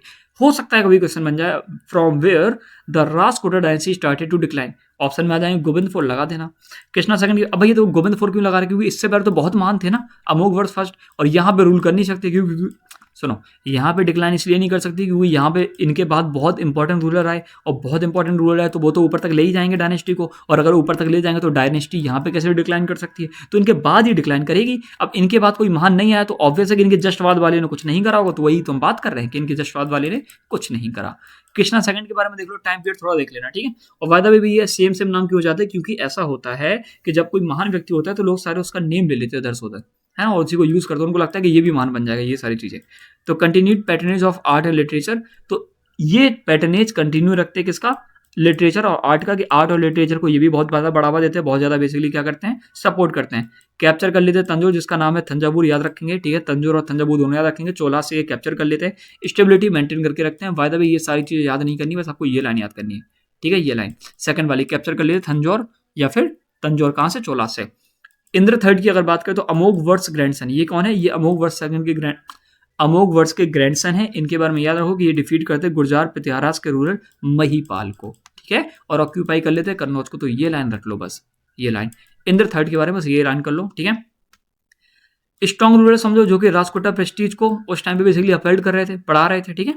अल मसूदी मेंशन करते हैं इन हिज बुक मिराज उल जनाब, ठीक है। मुराज उल जुहाब, जो मुराज उल जुहाब है वो मेंशन करते हैं, ठीक है, इनको अपनी किताब में, जिस बुक का बेसिकली मतलब क्या होता है? Book of golden meadows. और जो गोल्डन मीडोस वो बेसिकली इनका मतलब होता है जो ग्रेसी लैंड होती है ना, घास वाली थोड़ी जमीन होती है जो कि रिवर या फिर किसी वैली के किनारे होती है, उसी को हम लोग मीडास बोलते हैं, ठीक है। तो याद ये रखो कि अल मसूदी इनको अपनी बुक मिराज उल जुहाब में बेसिकली मेंशन करते हैं, और इस बुक का नाम ये भी है बुक ऑफ गोल्डन मीडस। तो क्वेश्चन आएगा, which ruler is mentioned by Al Masudi in his famous book Muruj ul Zuhab? तो आप ऑप्शन जल्दी से लगा देंगे, इंद्रादई थर्ड। और टाइम पीरियड बिल्कुल नीट नहीं है, ठीक है। अमोघ वर्ष थर्ड, सेकंड थर्ड, गोविंद, ये सारे आए सॉर्डन धीरे धीरे डिक्लाइन करके कुछ मतलब नहीं है। कृष्णा थर्ड जो कि लास्ट पावरफुल रूलर थे, ये नहीं बहुत पावरफुल थे, मतलब ये थे कि हाँ ताकतवर ये थे, ठीक है। तो last powerful Rashtrakuta defeated Paramars of Malwa, eastern Chalukyas of Vengi, इनको हरा देते हैं। याद रखो, याद रखो इस पॉइंट को, ठीक है, इस पॉइंट को याद रखो। कौन ने किसको हराया, कब हराया, बस उसको याद रखना है, ठीक है। विक्ट्रीज इन तमिलनाडु, ठीक है, pattern of art and architecture, defeated Chola king जो प्रतंग फर्स्ट है, इनको हरा देते हैं। बैटल ऑफ तकुल्लम, बहुत इंपॉर्टेंट है, ठीक है। कृष्णा थर्ड के बारे में ये लाइन बहुत इंपॉर्टेंट, कि ये बारे में याद रखेंगे कि इनको हरा देते हैं और विक्ट्री पिलर बनाते हैं कि भाई हमने तुमको हराया, अब तो हम विक्ट्री का एक बहुत बड़ा पिलर बनाएंगे। तो बना देते हैं, रामेश्वरम में एक बहुत बड़ा पिलर गाड़ देते, देखो इनको हराए थे, और साथ में एक टेम्पल भी बनवा देते हैं। Okay, after is that all opponents United, और इनकी डेथ के बाद सबने लगा अरे यार ये तो ऐसे आते रहेंगे, ऐसा करो अपन दोनों मिलकर इनको निपटा देते हैं। तो सारे लोग भाई यूनाइट हो जाते हैं, इनको खत्म कर देते हैं, ठीक है। और फिर आते हैं कोटिका, फिर आते हैं करक सेकंड, जो कि नेफ्यू होते हैं किनके, मतलब ये इनके नेफ्यू हैं, ठीक है। इंद्रफोर, बहुत सारे लोग आते हैं, और लास्ट में जो इंद्रफोर है माना जाता है कि यही है। काफी जगह आपको कर्क सेकंड देखने को मिलेंगे, और काफी जगह आपको इंद्रफोर देखने को, सॉरी हाँ इंद्रफोर देखने को मिलेंगे। आप इंद्रफोर याद कर लीजिए, क्यों, क्योंकि ये लास्ट रूलर थे, और इन्होंने सलेनेका बेसिकली कर लिया था। सलेनेका बेसिकली मतलब होता है जैन रिचुअल होता है ना, पता है ना कि हम खाना पीना सब त्याग देंगे, वही सारी चीजें। और इसी से हम लोग मानते हैं कि जो राष्ट्रकूटा रूल है वो एंड कर जाता है इंडिया में, क्योंकि ये सलेनेका क्या कर चुके, परफॉर्म कर चुके, मतलब खाना पीना त्याग दिया, तो ये खत्म हो गए हैं। 972 में capital Malkhed was sacked and burn. 972 में भैया जो मालखेड़ की कैपिटल थी उखाड़ फेंक दी जाती है किसी के द्वारा, ठीक है। ताइपला सेकंड फाउंड करते हैं यहाँ पे new dynasty, Chalukyas of Kalyani, and of Rajkotas dynasty. और यहाँ पे हम लोग साफ साफ देख पा रहे हैं कि राजकोटास का एंड हो चुका है। कब, क्योंकि इन्होंने सुसाइड कर लिया इंदिरादी फोर्थ ने। 972 में कैपिटल मार्केट होकर की, ताइपाला सेकंड यहाँ पे न्यू डायनेस्टी फाउंड करते थे, चालुक्यास ऑफ कल्याणी, ठीक है। राजकोटास के बारे में भी पढ़ रहे हैं तो ये याद रखो कि इनसे लड़ाई होती थी, इनसे कंटिन्यूस बाउंड्री शिफ्ट, वही बात है कि यहाँ पे भैया पहले हम इतना रूल कर रहे थे, अब इन्होंने इतना रूल कर दिया, अब हम इतना रूल करेंगे, वही सारा बाउंड्री शिफ्ट है। पांड्यास ऑफ मदुरई से लड़ रहे थे, पल्लवास ऑफ कांची से लड़ रहे थे, चालुक्यास ऑफ वेंगी से लड़ रहे थे, ईस्ट मॉडर्न आंध्र प्रदेश में, ठीक है। आज के ईस्ट मॉडर्न आंध्र प्रदेश, ठीक है। ओके, एडमिनिस्ट्रेशन तो किंग भैया सुप्रीम अथॉरिटी हुआ करता था। एम्पायर वाज डिवाइडेड इनटू राष्ट्र मतलब प्रोविंस, वेस्ट मतलब डिस्ट्रिक्ट, भुक्तिस मतलब ग्रुप ऑफ विलेजेस, ठीक है, और ग्राम मतलब विलेजेस। ये जो राष्ट्र प्रोविंसेस और जो वेस्ट डिस्ट्रिक्ट है, इनके बारे में याद रखिएगा, क्वेश्चन सीधा बनेगा, ठीक है। Local assembly had autonomy describing decentralise governance. जो लोकल असेंबलीज थी उनके पास ऑटोनॉमी थी कि वो जो भी डिसीजन लेना चाहे खुद भी ले सकते थे, और अगर खुद डिसीजन ले सकते थे तो बेसिकली मतलब क्या है, डिसेंट्रलाइज गवर्नेंस है कि कोई भी डिसीजन ले सकता है, पावर बटी हुई है, तो वही होता है। हेड ऑफ द राष्ट्र, जो राष्ट्र का हेड होता था उसको क्या बोलते हैं, राष्ट्रपति। जो आज का राष्ट्रपति है वो राष्ट्रपति नहीं है, उस टाइम का राष्ट्रपति है। और वो राष्ट्रपति ये नहीं कि बहुत बड़ा राष्ट्र है, समझ गए ना राष्ट्र क्या होता है, ठीक है। प्रोविंस वहां का राष्ट्र, उसको क्या बोलते थे, राष्ट्रपति या फिर गवर्नर, सेम एज उपारिका एंड, ठीक है। तो जो काम उपारिका का होता है वही काम राष्ट्रपति को होता है। भैया उपारिका का क्या काम होता है, राष्ट्र को संभालने वाला, ठीक है। उपारिका क्या करता है, कलेक्ट करता है लैंड रेवेन्यू, तो राष्ट्रपति क्या करेगा, कलेक्ट करेगा लैंड रेवेन्यू। ये प्राइमरी सोर्स होता था स्टेट इनकम का, ठीक है। स्टेट में जो इनकम आ रही है वो बेसिकली प्राइमरी सोर्स यही है कि लैंड रेवेन्यू से आ रही है, पैसा हमारे पास नहीं है, जो जमीन है ना इसी का रेवेन्यू दो, कि जिस जमीन पर रही रहे हो पैसा दो इसका, ठीक है। और ये मेंटेन क्या करते थे, law and order with the help of army, army की हेल्प से लॉ एंड ऑर्डर को मेंटेन करते थे। भैया कौन करते थे, उपारिका। भैया उपारिका कौन है, उपारिका वही है। उपारिका भाई पाला और प्रतिहारा डायनेस्टी में देखने को मिलेंगे, बट यहाँ पे जो उपारिका है वो कौन है, राष्ट्रपति है, समझ गए भैया, समझ गए। राष्ट्रपति और गवर्नर उपारिका है, हाँ ये ही, ठीक है। मतलब इस डायनेस्टी में उनको राष्ट्रपति बोल रहे हैं, वैसे उपारिका बोलेंगे पाला और प्रतिहारा डायनेस्टी में, ठीक है, क्लियर। हेरिडेटरी रेवेन्यू ऑफिसर, जो रेवेन्यू ऑफिसर थे हेरिडेटरी थे कि आपका बेटा मतलब आपके दादाजी, अब आपके पिताजी, अब हम बनेंगे और हमारा लड़का बनेगा, ठीक है। ये नहीं कि तुम बहुत ज्यादा पढ़े लिखे हो तो तुम बन जाओगे, ज्यादा यहाँ पे बकैती ना करो, बनेंगे तो हमारा लड़का ही बनेगा। तो ये सारी चीजें थी, ठीक है। तो हेरिडेटरी रेवेन्यू ऑफिसर हुआ करते थे, जिनको क्या बोलते थे, गवुन दास और देसा ग्रामोकुतास। इनके भी सेम फंक्शन होते थे, कैसे, देशमुख की तरह। और देशमुख का जो फंक्शन क्या होता था, वो होता था रेवेन्यू कलेक्शन के, हम लोग रेवेन्यू को कलेक्ट करेंगे। और देश पंदेश जो कि अकाउंटेंट होते थे, जो बाद में जाके हमको महाराष्ट्र में देखने को मिलेंगे, ठीक है। ये रेवेन्यू कलेक्शन और विलेज एडमिनिस्ट्रेशन का काम करते थे, ठीक है, ठीक है, क्लियर हो गया। लॉ एंड ऑर्डर को बेसिकली कौन मेंटेन करता था, ये कोत्सपाला और कोतवाल। क्वेश्चन कभी भी आ सकता है, कभी भी, मतलब क्वेश्चन लिखा हुआ है एग्जाम में, वो कब अपलोड करेंगे वो पेपर वो अलग बात है। तो कोस्तपाल और कोतवाल वाला क्वेश्चन भी आ सकता है।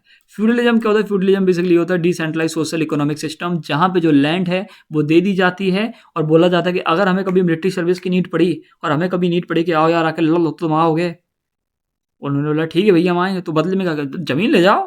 तो ये होता है फ्यूडलिज्म, ठीक है।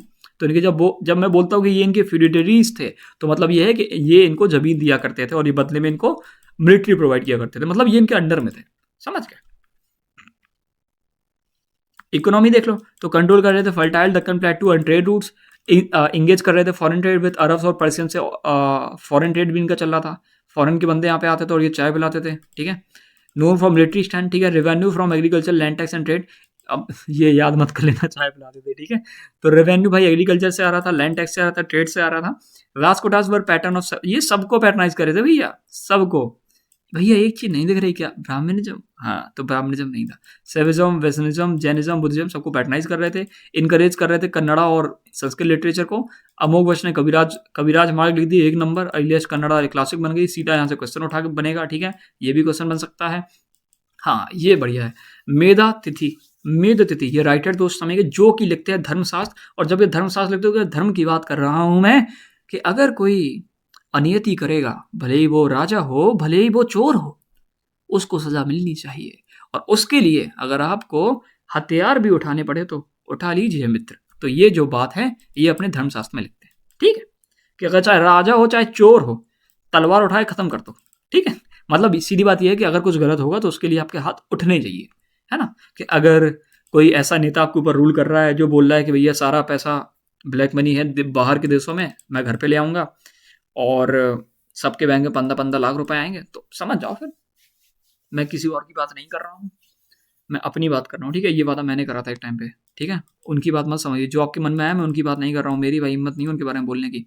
तो ग्रेट आप, ये देखो, ग्रेट आप भ्रमसा पोइट जिनका क्या नाम है, श्याम्भू, जो भी आप याद करना चाहे, ये भी इनके राजकोटा जो कोर्ट है ना वहां पे रहा करते थे। तो श्याम्भू का बस नेम याद रख लीजिए, क्वेश्चन ये आएगा, श्याम्भू द फेमस अपार वंश poet lived in the court of dash. तो फिर आप क्वेश्चन में लगा देंगे राजकोटा, ठीक है। जैन स्कॉलर आदि कवि पाम्पा, जो कि फ्लरिश करते हैं इन्हीं के टाइम पे, ठीक है। इन्हीं के पैटर्नेज में, मतलब यही इनको सपोर्ट करते हैं, पैसे दे तुम बढ़िया बढ़िया बातें लिखो, हम तुमको पैसा देंगे, ठीक है। और याद इस समय के बाद में ये भी याद रख लो कि यहाँ पे जो औरतें हैं चेहरे पे घूंघट नहीं डालती थी। तो मतलब क्या है कि भैया औरतें वहां पे मॉडर्न थी? नहीं, मतलब ये है कि उस टाइम पे इतनी ज्यादा सोसाइटी थी, वो नहीं थी, क्या बोलते हैं, पुरुष प्रधान सोसाइटी नहीं थी। पुरुष प्रधान समझते हो ना, अब पैट्रियार्कल इतनी ज्यादा नहीं थी। डांसिंग गर्ल, म्यूजिशियन वरिंदर राजकोटास को, जो लड़कियां नाचने वाली हुआ करती थी, म्यूजिशियन हुआ करती थी, ये सारी चीजें राजकोटास कोर्ट में चला करती थी। आर्ट एंड आर्किटेक्चर की बात करें तो एलोरा कैलाश टेम्पल, ठीक है। वायदा मैं आपको बता दूं कि जो राजकोटास के बारे में पढ़ रहे हैं इनके बारे में हम लोग पढ़ चुके, बट इतना डेप्थ में नहीं पढ़ा था, है। बट एलोरा केव और अजंता केव्स के बारे में बहुत डेप्थ में पढ़ा था, पुराने लेक्चर प्लीज देख लीजिएगा पोस्ट गुप्तास में, उसमें एक एक चीज आपको बताई हुई थी, ठीक है। तो कृष्णा फर्स्ट इसको बनाते हैं, ये रॉक कट मोनोलिथिक टेम्पल है, मास्टरपीस है इंडियन आर्ट का। इसको माउंटेन से एग्जिबिट किया गया, एग्जिबिट मतलब ये पूरा पहाड़ था, उन्होंने एक वो मारा छैनी हथौड़ा, तक तक तक तक तक करके ये बना वाला। भाई क्या बना डाला, फोटो देख लो, वीडियो देख लो, चक्कर खा के जमीन पे गिर जाओगे, क्या चीज बनाई है भाई, मतलब एक नंबर। एलिफेंट केव्स की अगर बात करें, एलिफेंटा केव, सॉरी, एलिफेंटा केव, जहाँ पे सेवाइट स्कल्पचर्स एट्रीब्यूटेड टू राजकोटास पैटर्नेज, यहाँ पे सेवाइट स्कल्पचर्स देखने को मिलेंगे जो कि राजकोटास ने पैटर्नेज में बनवाए गए। मानेखेड़ की बात करें तो फ्लरिश एज कल्चर कैपिटल, जो मानेखेड़ थी वो एक कल्चरल कैपिटल की तरफ फ्लरिश करती है। फॉरेन अकाउंट्स की बात करें तो राजकोटास वेलकम मुस्लिम ट्रेडर्स, जो मुस्लिम ट्रेडर्स थे उन्होंने इनको आने दिया अपने किंगडम में, और उनको आने दिया, उनसे बोला चलो इस्लाम को तुमको जहां फैलाना है फैलाओ, तो इस्लाम को भी प्रीच करने का पूरा मौका दिया। उनके जो मुस्लिम कम्युनिटीज थे उनके खुद के लीडर्स थे। अब मुस्लिम कम्युनिटीज के अगर खुद के लीडर होंगे तो हम उनको क्या बोलेंगे, सेपरेट इलेक्टोरेट का बहुत अर्ली एग्जाम्पल हमको देखने को मिलता है, ठीक है, कि ये इनके ही रूलर हैं, कि इन पे रूल करने वाले इन्हीं के लोग हैं, है ना। मुस्लिम्स पे जो रूल कर रहे थे उस टाइम पे उन्हीं के रूलर, मतलब मुस्लिम्स रूल कर रहे थे। तो ये हमको सेपरेट इलेक्टोरेट का एक एग्जांपल देखने को मिलता है। Large मॉक्स were built in many coastal towns, जो काफी कोस्ट मतलब बहुत सारे कोस्टल टाउन्स में हमको बड़े बड़े मॉस्क भी देखने को मिलेंगे। These policies stand in trade with Arab merchant, और इन्हीं पॉलिसीज की वजह से जो अरब मर्चेंट थे बहुत ट्रेड किया करते थे कि यार अच्छी बात है, इस्लाम को ब्रीच होने दे रहा हो, कोई दिक्कत वाली बात क्या है, और बताओ भैया क्या चाहिए होगा, सोना चाहिए होगा, अभी ट्रेड करते हैं। तो बहुत सारी चीजें भी चल रही थी, ओके। और जो फॉरेन कॉमर्स है वो भी बढ़ जाता है। अरब ट्रेवलर्स लाइक अल मसूदी इब्न, वैसे इनका नाम हो सकता है कभी कोई पूछ ले, भाई आप अल मसूदी को एकदम याद रखेंगे। और ये इब्न खोरा दिव है, खोरा दा दिव भी, ठीक है, मैं पढ़ नहीं पा रहा हूँ, इब्न बतूता नहीं है, ठीक है, इब्न खोरा दबदीब है, इनके बारे में थोड़ा सा देख लीजिएगा, मतलब इनका नाम भी थोड़ा मतलब याद कर लो, ठीक है, कभी क्वेश्चन आ जाएगा जमाने में। चांसेस भैया बहुत कम है, लेकिन हाँ क्वेश्चन आ सकता है। ये डिस्क्राइब करते हैं राजकोटास का one of the greatest power of India, की इंडिया का अगर कोई बहुत कर रहा व्यक्ति है तो भैया वो राजकोटास ही हैं, उनसे मत लड़ना, किसी से लड़ लेना। और ये भी माना जाता है कि जो राजकोटास है ना भैया, इनको जो बड़े बड़े राजा इनकी इज्जत बहुत करते हैं यार, एकदम किंग वाली फीलिंग है। मतलब ऐसा ये दोनों बोल रहे थे। इन लोग को पैसे ही से दिया गया होगा, हमको तो पता है। ठीक है, तो after Krishna third internal weakness and rise of western Chaulukyas lead to decline. Krishna third के बाद जो वेस्टर्न चौलक्यास है वो राइज कर ले जाते हैं, इसी वजह से ये है वो डिक्लाइन कर जाते हैं। By the 10th century Rajkotas lost prominence. 10th century तक जो राजकोटास है वो एकदम खत्म हो जाता है और उनकी इज्जत कोई नहीं करता है, ना उनकी कोई स्टोरी लाइक कर रहा था, ना कोई कमेंट कर रहा था, सबका सब धीरे धीरे खत्म हो गया। तो अब हम लोग पढ़ेंगे गुर्जरा पृथ्वीराज ऑफ मालवा के बारे में। देख लो भाई कहाँ कहाँ रूल कर रहे थे, हल्के में ले रहे हो क्या? एकदम क्या समझा? कमबैक नहीं करूंगा, कमबैक समझे? क्या समझा? हार जाऊंगा? ले फिर आ गए। ठीक है, तो गुर्जर प्रत्यारास के बारे में देख लीजिए। भैया इनको गुर्जारा प्रत्यारास क्यों बोला? क्योंकि ये गुजरात वाले रीजन से माना जाता है, यहाँ से स्टार्ट किए थे, है ना, कि यहाँ से ये लोग राइज किए थे, इस वजह से रिलेटेड नेम है गुजरात। मतलब इन्हीं की वजह से गुजरात का गुजरात नाम पड़ा, ऐसा माना जाता है, मैं कहीं सुना था। ठीक है, मैं बिल्कुल नहीं कहता कि ऐसा ही है। ठीक है, तो गुर्जारा प्रत्यार, हाँ मुझे ये बात बोलनी पड़ती है, नहीं तो कोई कमेंट करते कि देखो भैया तुम ऐसा बोल रहे थे, ऐसा है ही नहीं। इसी वजह से मैं बोल देता हूँ कि भाई मैं कहीं पढ़ा हुआ था। ठीक है, मतलब जहाँ से मैं लेक्चर्स लेता हूँ तो वहाँ पे ये चीज़ मेंशन की गई थी, तो मैंने आपको बता दी। The Gurjara Pratiharas 8th to 11th century से were one of the 3 major powers in the tripartite struggle. भाई हमको पता है कि आप इन तीन, मतलब तीन ही तो थे, तो उन तीन में से आप भी एक पावरफुल थे। ठीक है, जो कि कन्नौज के लिए स्ट्रगल कर रहे थे। ठीक है, पृथ्वीराज मतलब होता है डोर कीपर। अब डोर कीपर मतलब क्या होता है कि हम डोर पे बेसिकली पहरा दे रहे हैं, तो वही समझ लो कि ये थे ना, ये इन्होंने अंदर नहीं आने दिए लोगों को। ठीक है, और हिस्ट्री जो है वो डिबेटेड है भाई स्टार्टिंग के भी, ये समझो। काफ़ी लोग मानते हैं कि भैया सेंट्रल एशिया से चले आए गुप्ता डिक्लाइन के बाद, काफ़ी लोग मानते हैं भैया सेंट्रल एशिया से नहीं आए। ये तो अग्निकुल है ना, अग्निकुल थ्योरी वही है ये, कि मतलब ये कि जो राजपूत की जो वो है ना अग्निकुल थ्योरी, कि वहाँ पे माउंट आबू पे हवन किया गया, वहाँ से बहुत सारे लोग निकले, तो यहीं से आए हैं वो लोग, हमको तो पता है, ऐसा काफ़ी लोग कहते हैं। तो हम लोग ये वाली तो नहीं मानेंगे, ये वाली मान लेंगे। ठीक है, नहीं मानने को ये भी मान सकते हैं, बट आप ये मानिए। ओके, है ना। और अग्निकुल से काफ़ी लोग निकलते हैं, फायरबोर्न क्लॉन्स, जैसे कि चौलाक्यास, परमार्स और चहमांस। टोटल 4 लोग निकलते हैं ना। ये भी निकलते हैं क्या? अच्छा, इन्हीं की बात करें, ये भी निकलते हैं। ठीक, ऐसा माना जाता है। ठीक है, initially rose in the south western region, Rajasthan and Malwa. Starting में ये जो राइज करते हैं, राइज मतलब धीरे धीरे इनकी जो पावर बढ़ती है वो कहाँ पर देखने को मिलती है? राजस्थान और मालवा रीजन में। लेटर ये एक्सपेंड कर जाते हैं नॉर्थ इंडिया में। इनको गुर्जारा और कभी कभी गुर्जर देसा भी बोलते हैं। ठीक है, और वायदा भाई ये आए चाहे ये आए, जो पढ़ा भी ना हो वो भी टिक लगा देगा, सेम जैसा नाम लग रहा है। गुर्जर प्रत्यारास को किस नाम से जाने थे, तो दोनों पे टिक लगा देना। एक ही मतलब होता है also known as. Started as local officers who carved of series of district town in central and eastern Rajasthan. ये धीरे धीरे जो बहुत छोटे छोटे टाउन है वहाँ पे भी बेसिकली रूल कर रहे थे। ओके, राजस्थान वाले में resisted Arab inclusion from Sindh to Rajasthan. Sindh से राजस्थान पर जो धीरे धीरे अटैक हो रहे थे उनको इन्होंने रोका, बहुत इंपॉर्टेंट है। अब याद ये करो कि पुराने लेक्चर में हम एक नाम पढ़े हुए थे बप्पा रावल का। भैया हमको तो याद ही नहीं यार, अरे पढ़े थे यार, पुरानी वीडियो नहीं देखे थे। बैटल ऑफ राजस्थान की बात करी थी, तो ये बैटल ऑफ राजस्थान 738 एडी में होता है, जहां पे Gurjara Pratihara king Nagabhata first Bappa Rawal of Mewar allies करते हैं, मतलब साथ में मिल जाते हैं और अरब उमायद की फोर्सेस को हरा देते हैं। हॉल्टिंग देयर एडवांस, मतलब जो एडवांस मतलब होता है अटैक करना, उनके एडवांस को आने नहीं देते, मतलब उनके अटैक को विफल कर देते हैं, सिंध में ही छोड़ देते हैं। मतलब वो यहाँ से यहाँ आना चाह रहे थे, इनको बोला भग, वापस चले गए।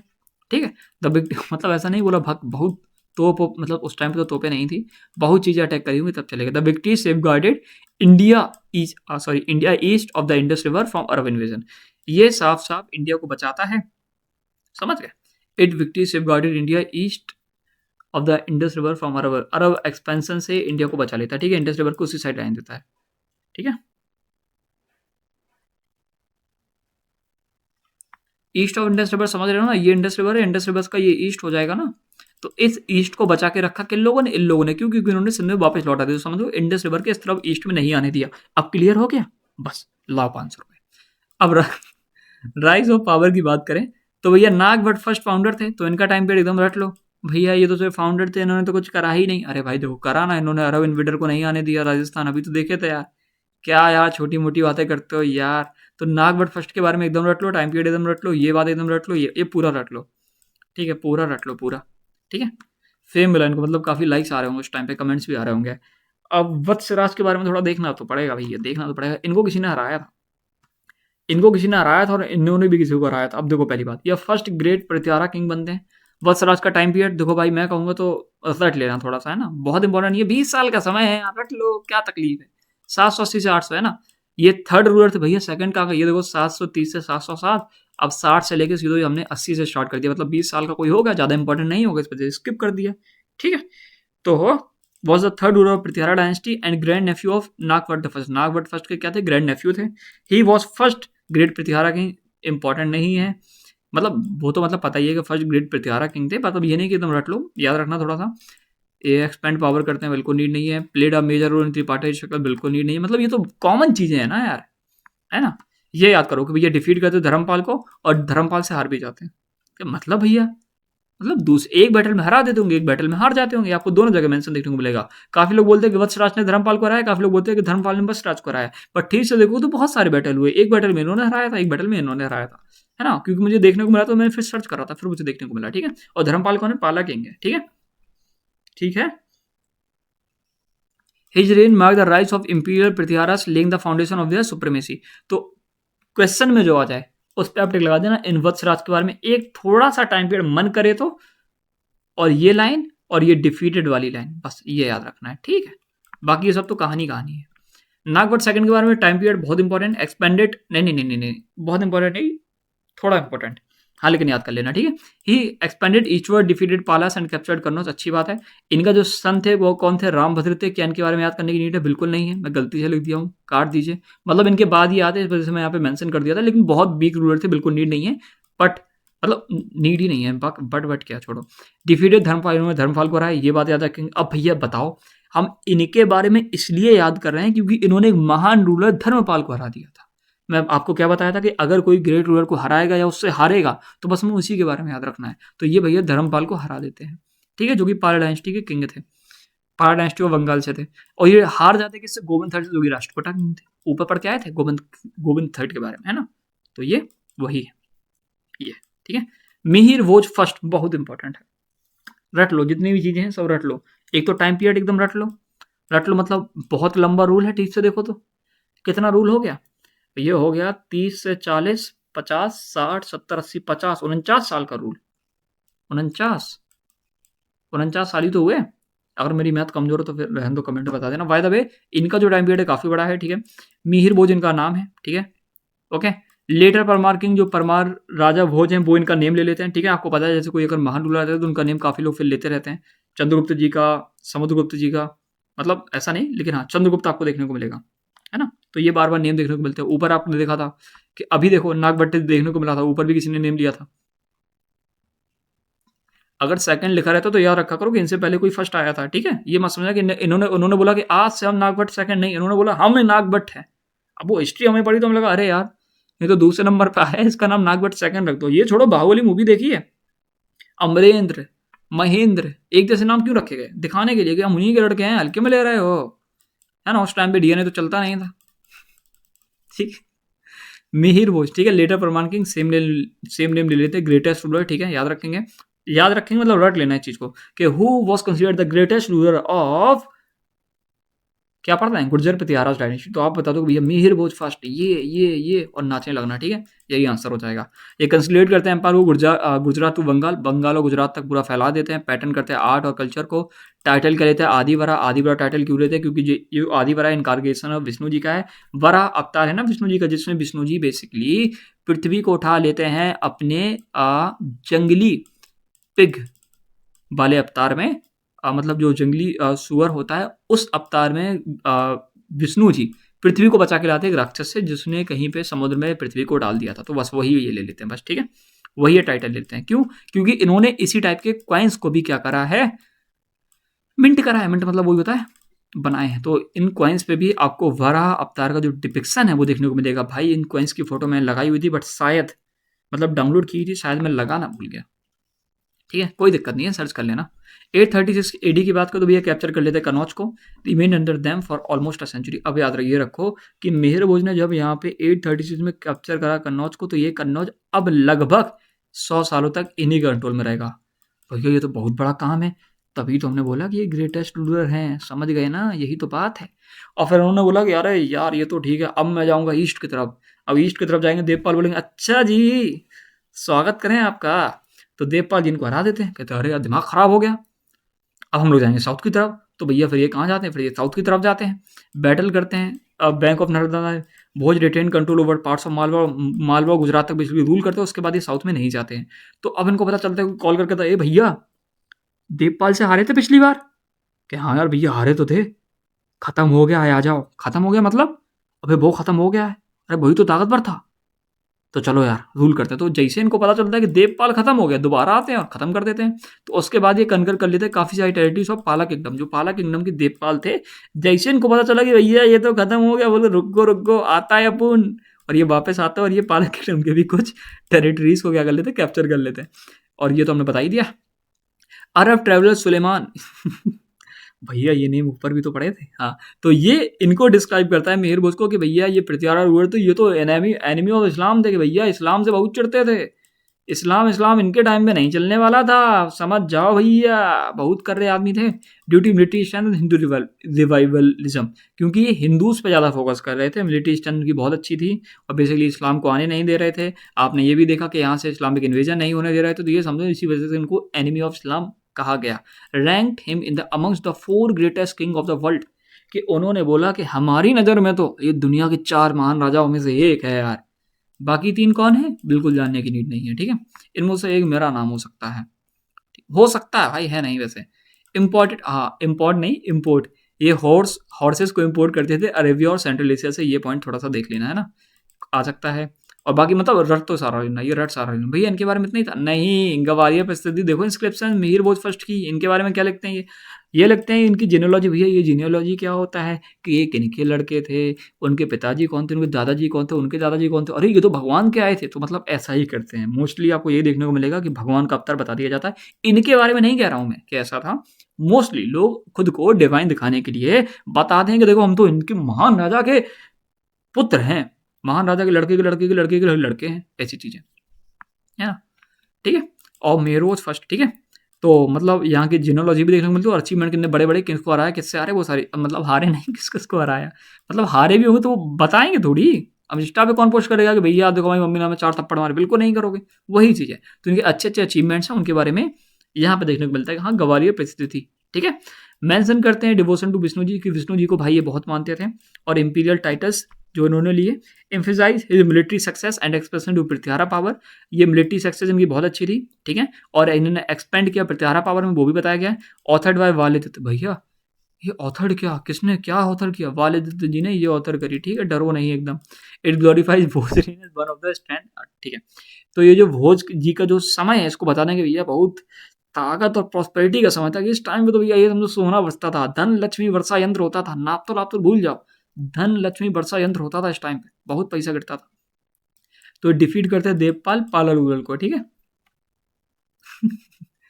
अभी हम लोग ऊपर क्या पढ़े थे कि भैया ये हार गए थे देवपाल से, बट यहाँ पे देखने को मिलता है कि डिफीट करके पालर उगल देवपाल को अब किसी बैटल में हराया होगा, ठीक है। वायदा में माना यह जाता है कि जब ईस्ट की तरफ जाते हैं तो देवपाल जी से हार जाते हैं, ओके। गवालियर परिस्थिति, अच्छा पढ़ तो चुके हैं। अब महेंद्र पाल जी के बारे में देख लो, हाँ ये महेंद्र पाल समझ गए, ये मत समझ लेना कि पाला डायनेस्टी के हैं, ठीक है। पाला डायनेस्टी का जो नेम है वो अलग अलग है, ठीक है, आपको याद करा दिया जाएगा, ठीक है। ये सन थे किसके, मिहिर भोज के। Maintain his empire prosperity, ruled from Punjab to Bengal तक रूल कर रहे थे। फाउट शंकर वर्मन ऑफ कश्मीर, ये याद रखो, ये याद रखो कि महेंद्र वर्मन जी कहते हैं आओ हो जाए, हो जाए, तो ये कॉल लगाते हैं, पहले इंस्टाग्राम पे उठाते हैं नहीं, फिर अगर लाइव लोकेशन पे आओ, वो कहाँ, बोले पंजाब में आओ, क्या हम कश्मीर में रहते, अरे आओ तुम, हमको पता है पंजाब में तुम आओगे, गर्मी में लड़ नहीं पाओगे, सर्दी वाले आदमी, तो ये आते हैं, हार जाते हैं पंजाब यार। ये शंकर वर्मन ऑफ कश्मीर से लड़ते हैं, पंजाब हार जाते हैं, फिर बिना पंजाब के रूल करते हैं, बढ़िया, बस मिल गया इनको चैन। इनके अंदर जो मतलब था कि भाई हम जीत जाएंगे, खत्म हो गया वो। His court was a hub of Sanskrit, तो ये संस्कृत लर्निंग अच्छी खासी चल रही थी। पैटर्नाइज राजशेखर, अब तो किसी को पैटर्नाइज कर लो भाई आप। और ये जो राजशेखर है ये कालिदास माने जाते हैं पृथ्वीराज के, ठीक है, कि पृथ्वीराज डायनेस्टी के इनको कालिदास माना जाता है, ठीक, ओके।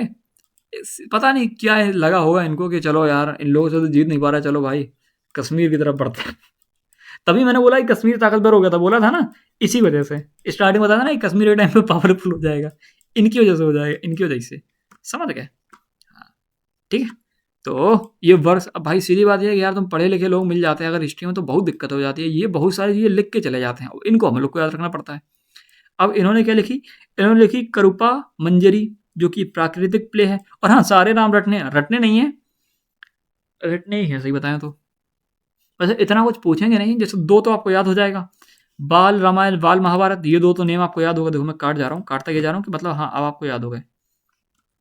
तो देखो, बाल रामायण बाल महाभारत याद होगी, हरि विलासा याद हो जाएगी, हाँ। भूमा वक कोश याद हो जाएगी, भैया नहीं होगी, काट क्यों दी, हो जाएगी बात मानो। काव्य मीमांसा याद हो जाएगी, हाँ भैया ये तो हो जाएगी। और कारू पूरा मंजरी याद हो जाएगी, भैया ये भी हो जाएगी। विद्याशाला विद्याशाला भांजिका ये याद हो जाएगी, भैया ये भी हो जाएगी। हमको पता है कि ये और ये मतलब तुमको यही तीन याद हुई हैं। एक ये बाल रामायण, एक ये बाल बाल महाभारत, और एक ये हरिवंशाला। कुल मिला के आपको सारी याद करनी है, मतलब ये नहीं कि रट लेनी है। दो चार बार नाम देख लेना, अगली बार अगर ऑप्शन में आएगा तो आप वैसे ही समझ जाएंगे। ठीक है। इंस्क्रिप्शन की देखने को मिलती है काठीवार, ईस्ट पंजाब और अवध में। बहुत सेकंड आते हैं, बिल्कुल याद करने की नीड नहीं है। महिपाल सेकंड आते हैं, बिल्कुल याद करने की नीड नहीं है। बस ये रख लो कि इंद्र थर्ड को हरा देते हैं, राष्ट्रकूट द्वार को। किसी अच्छे व्यक्ति को हराओगे तो नाम तो याद करना ही पड़ेगा। तो महिपाल जी का नाम बस इस वजह से याद रखना है क्योंकि इन्होंने इंद्रादि थर्ड राजकोट रूल को हराया और एक कन्नौज को हार गए। अब भैया तुम कन्नौज को हार गए हो तो अब लगता है धीरे धीरे तुम्हारा समय आ गया है खत्म होने का है भैया। तो चलो देखते हैं, विजयपाल आते हैं भाई। ये भैया रूल कर रहे थे डिक्लाइन के टाइम पे, ये तो चलो ठीक ही है। राज्यपाल आते हैं, राज भैया राज करने के लिए आया, राजा हूँ मैं राजा। इनको यही लग रहा था, डेली स्टेटस देखा करते थे इंस्टाग्राम पे। तो महमूद ऑफ गजनी अटैक करता, कहता अरे यार अटैक हो रहा, कहा करने, भागो भागो भागो। इंस्टाग्राम पे स्टोरी डालेंगे भागते हुए, वो तो ठीक ही है, लेकिन यार अगर खत्म हो गए तो क्या, जान बची तो लाखों भाई। तो ये क्या करते हैं, ये भाई भाग जाते हैं कन्नौज को। ये तो ये भी नहीं कहते कि हम तुमसे लड़ेंगे, कहते भागने दो, ये आर्मी है, ये लड़ती रहे, हमको भागने तो ये भाग जाते हैं। तो लोग इनको कहते हैं कि तुम कावड़ हो यार, तुम तो बहुत एकदम कावड़, जानते हो ना, डरपोक। डरपोक वरपोक छोड़ो भाई, इंसान अपनी जान बचा के भाग गया, कितना खुश होगा वो व्यक्ति कि हम तो बच गए यार, पूरा मेरा राज्य खत्म हो गया, कोई नहीं बचा, मैं बच गया। तो इंस्टाग्राम पे लाइव आके बता रहा होगा ये व्यक्ति, काफी खुश होगा, है ना। त्रिलोचन पाल ये लास्ट नोन रूलर हैं प्रत्याहारा स्टेट के कोलैप्स होने से पहले। जो प्रत्याहारा स्टेट जब खत्म होने वाला था उससे पहले जो रूलर थे वो यही थे। Very little info on administration, इनके बारे में बहुत कम इन्फॉर्मेशन हमको देखने को मिलती है। ठीक है, तो ये याद कर लेना, त्रिलोचन पाल ये लास्ट रूलर थे। रोल ऑफ त्रिपाठी स्ट्रगल में इनका रोल क्या था, मतलब पूरा नहीं समझे, गुर्जर प्रतिहारास का त्रिपाठी स्ट्रगल में क्या रोल था वो बता रहा हूँ मैं। ठीक है, तो ये पालास और राजकोटास का अगेंस्ट भाई को तो पता ही है कि ये तीन लड़ रहे थे। Prithviraj held Kannauj for the longest period, Prithviraj के पास कन्नौज लॉन्गेस्ट पीरियड तक रहा। भैया कैसे मान ले, भैया कोई मिहिर भोज आए थे जो लगभग एक सेंचुरी तक रूल किए थे। हाँ भैया याद आ गया, बस समझ गए। मिहिर भोज के बारे में कि इंस्क्रिप्शन से पता चलता है, जरा वो इंस्क्रिप्शन का नाम बताना कहाँ देखने को मिली थी। एडमिनिस्ट्रेशन भाई हाईली ऑर्गेनाइज सिस्टम था। The empire was divided into province, bhukti, district, west, villages, grama और पट्टाला। पत्तला याद रख लो, पत्तला पाला किंगडम में देखने को मिलेगा। ठीक है, पत्तला, ये जो पत्तला है पाला किंगडम में देखने को मिलेगा, इसको याद रख लो। ठीक है, ये थोड़ा छोटी यूनिट है ना, थोड़ी छोटी यूनिट है ना। डिस्ट्रिक्ट से थोड़ी छोटी यूनिट होती है, उसको बोलते हैं पट्टला, बस याद कर लेना थोड़ा सा। लोकल असेंबलीज आपको देखने को मिलेगी, had autonomy showing decentralise governance. तो लोकल असेंबलीज मतलब कि यहाँ भी असेंबली, मतलब लोकल असेंबली मतलब लोकल लोग अपना असेंबली में काम कर रहे हैं, असेंबली में काम कर रहे हैं मतलब डिसीजन ले रहे हैं। डिसीजन ले रहे हैं मतलब यही है कि बेसिकली एडमिनिस्ट्रेशन करो, एडमिनिस्ट्रेशन कर रहे हैं मतलब डिसेंट्रलाइज गवर्नेंस है।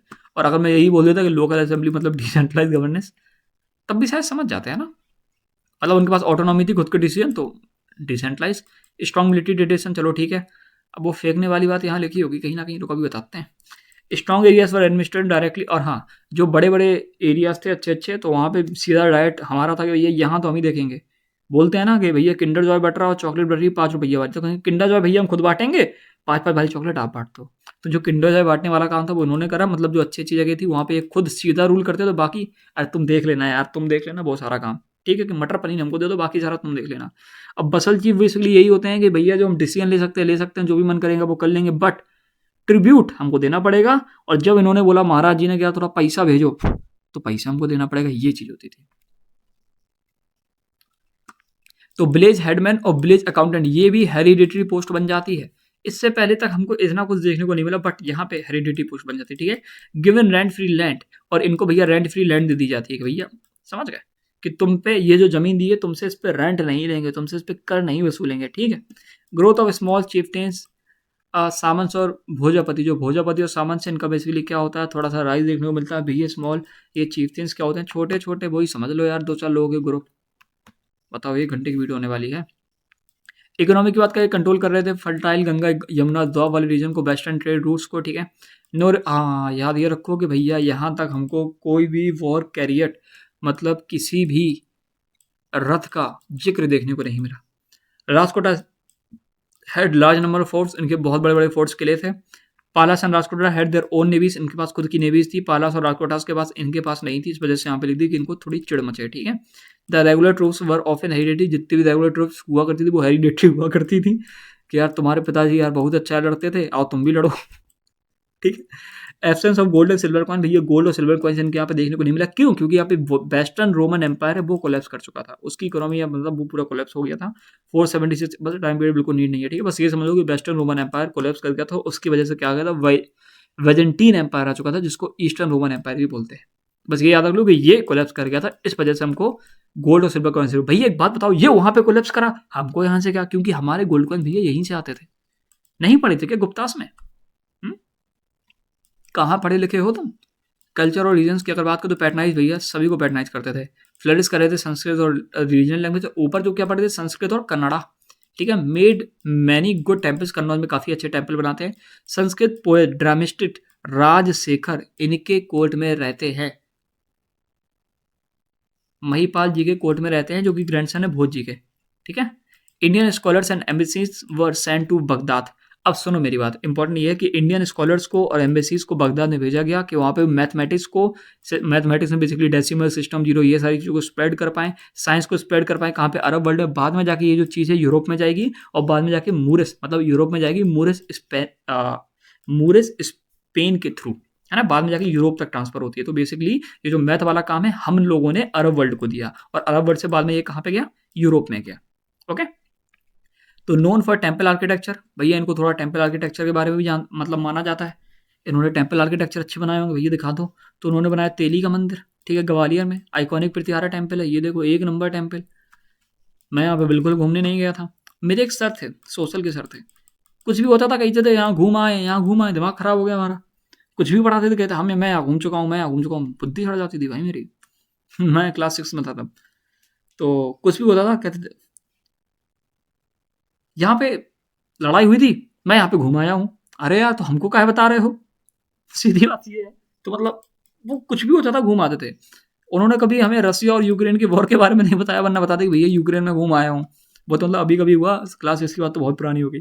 तो Arab chronicles noted the military strength and resistance against, मतलब हर जगह घुमाए थे वो, हर जगह। कभी कभी लगता है यही थे वो योंगसैंग, ठीक है। Describe as one of the greatest power of India in their time. तो भैया इनके समय के दौरान पे ये भैया बहुत ग्रेट पावर इनको माना जाता था India, one of the greatest, one of the greatest का 3 तो थे ही, उनमें से ये भी थे। अच्छा, फॉरेन अकाउंट्स, अच्छा उनको नहीं पता था ना, तो ये ऐसा मानते थे। अल मसूदी ऑफ बगदाद, अब बगदाद जी के पास तो भैया अभी मैथमेटिक्स भेजे हैं, अब ये बड़ी बड़ी बातें फेंकेंगे, चलो तो सुनते हैं। तो अल मसूदी ऑफ बगदाद कहते हैं कि यार देखो इनका टाइम पीरियड देखो भाई, कभी नहीं पूछेगा बट शायद पूछ ले, टाइम पीरियड मतलब इंडिया में आने का, तो देख लेना 2 साल का, ठीक है। The Arab historian visited Gujarat and described गुजर प्रतिहारास किंगडम, ठीक है। ये बता दें कि भैया इनकी स्ट्रेंथ भी बहुत बड़ी थी यार। अल जुज्र बोलते हैं ये, बेसिकली इनको क्या बोलते हैं, अल जुज्र बोलते हैं, कि इनको गुर्जर प्रतिहारास को अल जुज्र नाम से डिस्क्राइब करते हैं। बता दें कि इनकी जो जमीन थी ना, 2000 बाय 2000 किलोमीटर जितनी जमीन थी, बहुत जमीन थी। अडानी जी के पास इतनी नहीं है। इनके जो गांव थे ना, वो 18 लाख गांव थे। तो आदमी जो सामने सुनेगा तो पागल पड़ जाएगा कि यार तुम किस हिसाब से फेंक रहे हो यार, इतना लंबा तो धागा नहीं होता जितने तुम फेंक रहे हो। तो मतलब इन्होंने तो फेंकी। उन्होंने फिर बाद में बोला कि जो किंग की आर्मी थी ना भैया, 4 डिवाइडेड थी, 4 जगह। उन्होंने बोला हैं, और एक एक में भैया 7 से लेकर 9 लाख लोग हुआ करते थे। तो उन्होंने कहा हाँ यार बहुत ताकतवर होंगे। तो पहली बात मैं पहले ही बता दूं, ये एग्जीग्रेटेड है, मतलब बहुत लंबी लंबी इन्होंने फेंकी है। ये जो है ये थोड़ा सा देखने को मिलेगा कि हाँ ऐसा ही कुछ था, बट ये बहुत लंबा फेंका है, ये बहुत ही लंबा फेंका है। पता नहीं इनको भाई किस इस तरफ के पैसे खिलाए गए होंगे, किस तरफ के सिक्के दिए गए होंगे कि भैया इतना लंबा लंबा इन्होंने फेंका। अब इनको लगा कि भैया हमने बहुत फेंक दिया है। जो सामने वाले व्यक्ति को बताते जाओ ना, कि जब आपको पता लगे कि यार हमको बहुत लंबी लंबी फेंकनी है, और आपको समझ में आ जाए कि यार ये समझ गया है कि हम फेंक रहे हैं, तो आप थोड़ा कम कर देते हो। तो कह रहे हैं यार सेना तो बहुत बड़ी थी यार, हाथी तो ही 1000 थे। अब हाथी इन्होंने कुछ ज़्यादा ही कम दिखा दिया, मतलब हाँ कम थे हाथी, लगभग इतने ही होंगे, इतने नहीं होंगे बट हाँ कम थे, ठीक है, in the army but best cavalry in the country. हाथी कम थे बट कैवलरी एक नंबर थी भैया। कैवलरी मतलब घुड़सवार भैया, घोड़े कहाँ से आ रहे थे भैया, घोड़े कहाँ से आ रहे थे, बताए नहीं थे अरब से आ रहे थे, ठीक है। डिक्लाइन 915 से 918, राजकोटा किंग इंद्रथर अटैक कर देते हैं कन्नौज पर और पूरी की पूरी सिटी को खत्म कर देते हैं। Prithviraj also lost Gujarat to Rajkota, जो पृथ्वीराज है ये गुजरात हार जाते हैं राजकोटास को। अब भैया राजकोटास को ये गुजरात दे दे मतलब उनसे हार गए, तो भैया अब इनको कोई एक्सेस नहीं मिलेगा, सी का समुद्र जा नहीं पाएंगे, ट्रेड होगा नहीं, इकोनॉमी फॉल हो जाएगी, तो कैसे चलेगा, पैसा आएगा नहीं, तो ये बोले चलो ठीक भैया हम हार गए, हमारी हारी। आप बताओ पालास के बारे में, ये भी तो हार गए होंगे। तो 963 एडी में Rajkota ruler Krishna third invaded north India and defeated Prithviraj, ठीक है। Continuous wars with Palas and Rajkota weakened them, जब ये कंटिन्यूस वॉर करते रहे, ये हमसे लड़ेंगे, ये हमसे लड़ेंगे, धीरे धीरे ये वीक पड़ गए। By the 11th century Rajputas clan and Ghaznavid invasion ended this empire, और राजपूत क्लैंस और गजनवीत इन्वेजन ने इस पावर को धीरे से और डिक्लाइन कर दिया, eventually replace by Chahamana Chauhan and other Rajput dynasties. Okay, जो चौहान्स थे जिनको चहमांस भी बोलते हैं, और जो अदर राजपूत डायनेस्टी थी उन्होंने इनको डिक्लाइन कर दिया।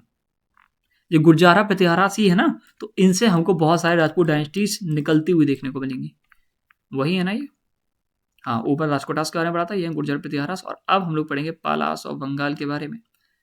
ठीक है भैया, यहाँ से लेके इतना इनका था, हमेशा नहीं था, पहले का पता इतना हो फिर इतना हो फिर इतना हो, ये तो इन्होंने बता दिया कि भैया सबसे ज़्यादा हमारे पास इतना था। हाँ ठीक है, आदमी का इतना कितना पैसा है कि भैया 10 लाख रुपए हैं, एक जमाने में था अब नहीं है।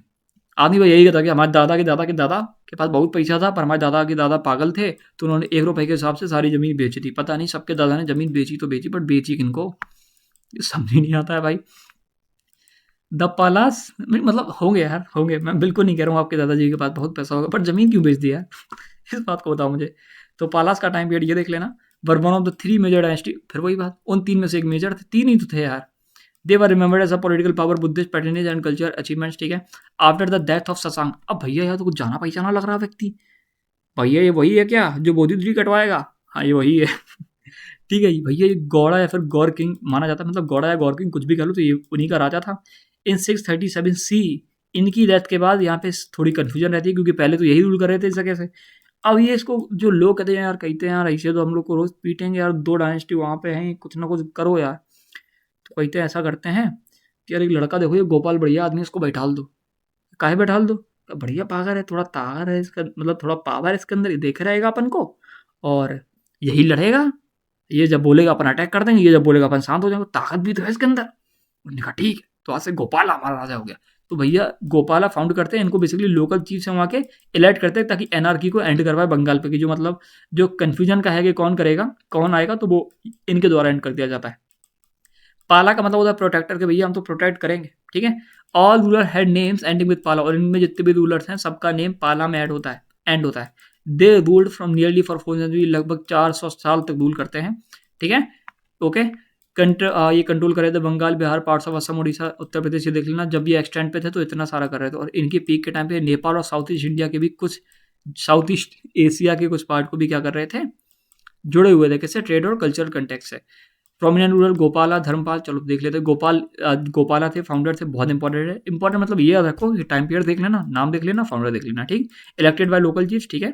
फाउंडेड ओदांतपुरी महाविहारा, ओदानपुरी महाविहारा को ये बेसिकली फाउंड करते हैं, पैटर्न करते हैं महायान बुद्धिज्म को, ठीक है। ये दोनों पॉइंट बहुत इंपॉर्टेंट है, फाउंडर बहुत इंपॉर्टेंट है, गोपाला नाम बहुत इंपॉर्टेंट है, टाइम पीरियड बहुत इंपॉर्टेंट है। इनको इलेक्ट किया तो लोकल चीफ में, ये जानने की बिल्कुल नीड नहीं है। क्वेश्चन क्या बन के आएगा सोचो ना, नहीं आ सकता है बट ये चीज आपको याद रहेगी, ठीक है। भैया याद नहीं होगी तो ऐसे याद कर लोगे, गोपाल जी होता है कृष्ण भगवान का नाम। अब कृष्ण भगवान को तो सारी चीज का ज्ञान, तो उन्होंने बोला कृष्ण भगवान आपको सब आता है, ऐसा करो आप ही रूल कर लो, तो याद रहेगा बस, ठीक है। अब धर्मपाल आ जाते हैं, धर्मपाल कहते हैं मैं धर्म से चलाऊंगा चीजें ठीक है। ये टाइम पीरियड बहुत इंपॉर्टेंट है, ठीक है, टाइम पीरियड याद कर लो। 770 से लेके 810 एक्सपेंड करते हैं एम्पायर को, इंस्टॉल करते हैं पपेट रूलर चक्र युद्ध को कन्नौज में। अब भैया इन्होंने पपेट रूलर, पपेट मतलब होता है कि तुम हमारी कठपुतली हो, जब हम कहेंगे वैसा काम करना। अब ये कन्नौज में काहे बैठा रहे हैं कि यार तुम कन्नौज संभालो, हमला हमला होगा तो तुम खत्म हो जाओगे, और हम करेंगे एक्सपेंड, ठीक है। तो यही करते हैं, ठीक है। तो चक्र युद्ध को बैठा देते हैं कन्नौज में। अब ये मैरी कर लेते हैं राजकोटा की प्रिंसेस, हाँ मतलब लड़ाई थी, बट राजकोटा जो प्रिंसेस है उनसे शादी कर लेते हैं। अब भैया ये पॉइंट को आपने पीला पीला क्यों कर दिया, इसको हाईलाइट क्यों करा, अभी बताएंगे। इसके बाद जो आएगा तो आपको जानने की नीड पड़ेगी। कौन आएगा, क्या लग रहा है, देवपाल आएगा? कौन आएंगे, जल्दी से बताइए। ये मोस्ट एक्सप्लेनेशन रूल है। वही बात है कि हम क्या करेंगे, एक्सपेंड करेंगे। एक्सपेंड करना चाहते हैं, इसी वजह से उन्होंने चक्रयुद्ध को बैठा लाया करना। तुम देखो, समझ गए। टाइटल क्या लेते हैं, परमासुगता, परम सुगाता, परम Sugata participate in Tripathi for Kannauj, ठीक है। टाइटल थोड़ा सा देख लेना, देख ही लेना, देख क्या लेना। राजकोटा रूलर ध्रुव डिफीटेड धर्मपाल, जो राजकोटा रूलर होते ध्रुव वो डिफीट कर देते धर्मपाल को। धर्मपाल अच्छा खासा रूलर था, उनको डिफीट कर देते, इस वजह से ध्रुवा के बारे में भी याद रखेंगे। बैक टू हिज रीन, अब सुनो सुनो, थोड़ा सा देखना, थोड़ा सा समझना अच्छे से। राजकोटा रूलर धर्मपाल को हरा देते हैं, ठीक है। धर्मपाल वापस महाराष्ट्र लौट जाता है। अब कन्नौज खाली रह गई, समझना अच्छे से। राजकोटा रूरल ने ध्रुव ने धर्मपाल को हरा दिया, मतलब कन्नौज इनकी हो जानी चाहिए थी। बट ये कन्नौज को छोड़ के वापस चले जाते हैं महाराष्ट्र में, क्योंकि इनको लगता है कि यार महाराष्ट्र में थोड़ी दिक्कत हो रही है, अब कोई घर का आदमी खत्म ना कर दे। तो ये वापस लौटते, कन्नौज खाली है। तो धर्मपाल कहते हैं यार खाली है, अटैक करो, तो दोबारा कन्नौज ले लेते अपने अंदर। धर्मपाल दोबारा कन्नौज लेते। Kannauj was then occupied by Dharmapala but Pratihara king Nagabhata second defeated Dharmapala near Munger. भैया ये तो बहुत ज्यादा चीज हो रही है, दिमाग ही खराब हो रहा है। इतना तो समझ गए थे, कन्नौज अकेली छूटी हुई थी तो धर्मपाल जी ने ऑक्यूपाइड कर ली, बट बाद में धर्मपाल को पृथ्वीहारा किंग नागभट्ट सेकंड हरा देते हैं मुंगेर के पास। ठीक ठीक, ये याद मत करना, ठीक। अगर तुमको लग रहा है ये याद मत करना, हाँ नंबर कट जाएगा वो बात अलग है, इसलिए याद कर लेना, ठीक है। ये डिफीटेड इंद्रयुद्ध, इंस्टॉल्ड चक्रयुद्ध, ऐसा पपेट रूलर, ये इंद्रयुद्ध को हरा के चक्रयुद्ध को बेसिकली पपेट रूलर बना देते हैं यहाँ का। अज्यूम टाइटल उत्तरापथ स्वामी, ये उत्तरापथ स्वामी बोलते हैं, Lord of the north. After one over Kannauj पे कभी जीत जाएंगे तो कहेंगे ये हम तो नेता हैं यहाँ के, तो वही चीज ये करते हैं। फाउंडेड विक्रमशिला यूनिवर्सिटी, याद रखेंगे, भागलपुर विहार, ठीक है। Sompura Mahavira and patronise Nalanda university, और नालंदा यूनिवर्सिटी को पैटर्नाइज करते मतलब सपोर्ट करते हैं। 200 गांवों का जो टैक्स है सीधा का सीधा नालंदा यूनिवर्सिटी को दिया करते थे, ठीक है। पैटर्न ऑफ वज्रयान और तांत्रिक बुद्धिज्म, ठीक है। वज्रयान तांत्रिक बुद्धिज्म को क्या कहते हैं, पैटर्नाइज करते हैं, ठीक है। धर्मपाल जी के बारे में इंपॉर्टेंट है ये राजकोटा प्रिंसेस वाला नहीं, ये थोड़ा देख लीजिएगा, ये देख लीजिएगा, ये देख लीजिएगा, ये लाइन पूरी रट लेना। ये टाइटल उत्तरमा स्वामी, ठीक है, उत्तरापद स्वामी और विजयरन, ये ठीक है। और ये विक्रमशिला नारायण, मतलब सभी देख लेना यार, क्या यार तुम तो अपने आदमी हो। देवपाल, अब चलो देवपाल भैया माना जाता है कि यही है सबसे भयंकर रूलर, यही है क्या भैया, यही तो है। तो चलो देवपाल जी के बारे में बताओ, तो ये भी तगड़े थे, ये भी तगड़े। ये लिखा है ना, greatest ruler extended empire from Assam Orissa and Nepal. Assam Orissa Nepal तक बेसिकली एक्सटेंड किए थे। सन थे धर्मपाल और राजकोटा प्रिंसेस। भैया ये धर्मपाल जी के तो लड़के थे, वो तो ठीक है, ये राजकोटा प्रिंसेस कौन है? देखा, ये राजकोटा प्रिंसेस से शादी करी थी, इन्हीं के ये बच्चे थे।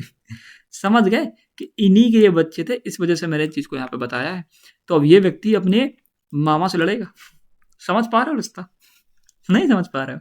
पैटर्नाइज बुद्धिज्म, ठीक है। This the empire The empire reached at its greatest extent Assam, Prayag, क्या है ये, पराग ज्योतिषपुर तक असम में, Orissa, Deccan and some parts of Nepal को भी बेसिकली इन्होंने अपना वसल बना लिया था। वसल वही मतलब होता है ट्रिब्यूट स्टेट के, यहाँ से ट्रिब्यूट हमको मिल जाता है। और ये हमको चीज़ें कहाँ देखने को मिलती है, लंबी लंबी बातें, ये मुंगेर, कॉपर प्लेट, बिहार में देखने को मिलती हैं।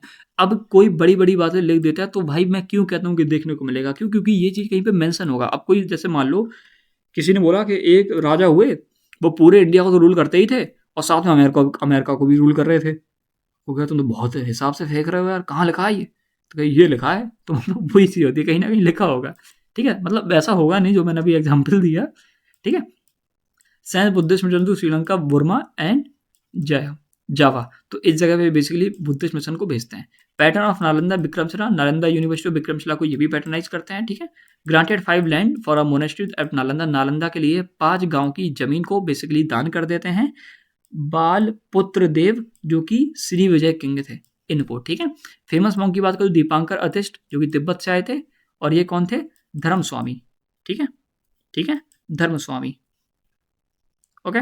स्टैंडित पालादेवी, ये मतलब सारा अगर लिखा है ग्रेटेस्ट रूलर तो इनके बारे में एक एक चीज आपको याद होनी चाहिए। महिपाल, सारी चीज याद नहीं करनी, किसी से हारे होंगे। महिपाल जी किसी से हारे थे फायदा पे, आपको पता है।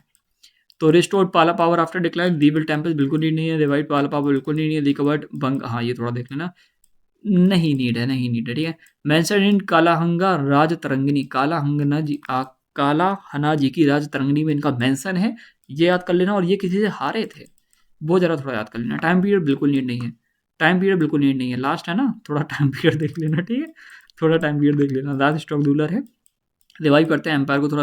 Last notable ruler try to revive the empire faced attack from Kalachuris of Sena, जो कल्चुरीज ऑफ सेना का, अच्छा तुम एकदम खत्म होने वाला, तुम नेता बनोगे तो कल्चुरीज ऑफ सेना से इन पर अटैक कर देते हैं। आफ्टर हिम डिक्लाइन एस्केलेटेड, और जैसे ये आते हैं इनके बाद जो डिक्लाइन है वो तो बहुत तेजी से बढ़ जाता है, ठीक है।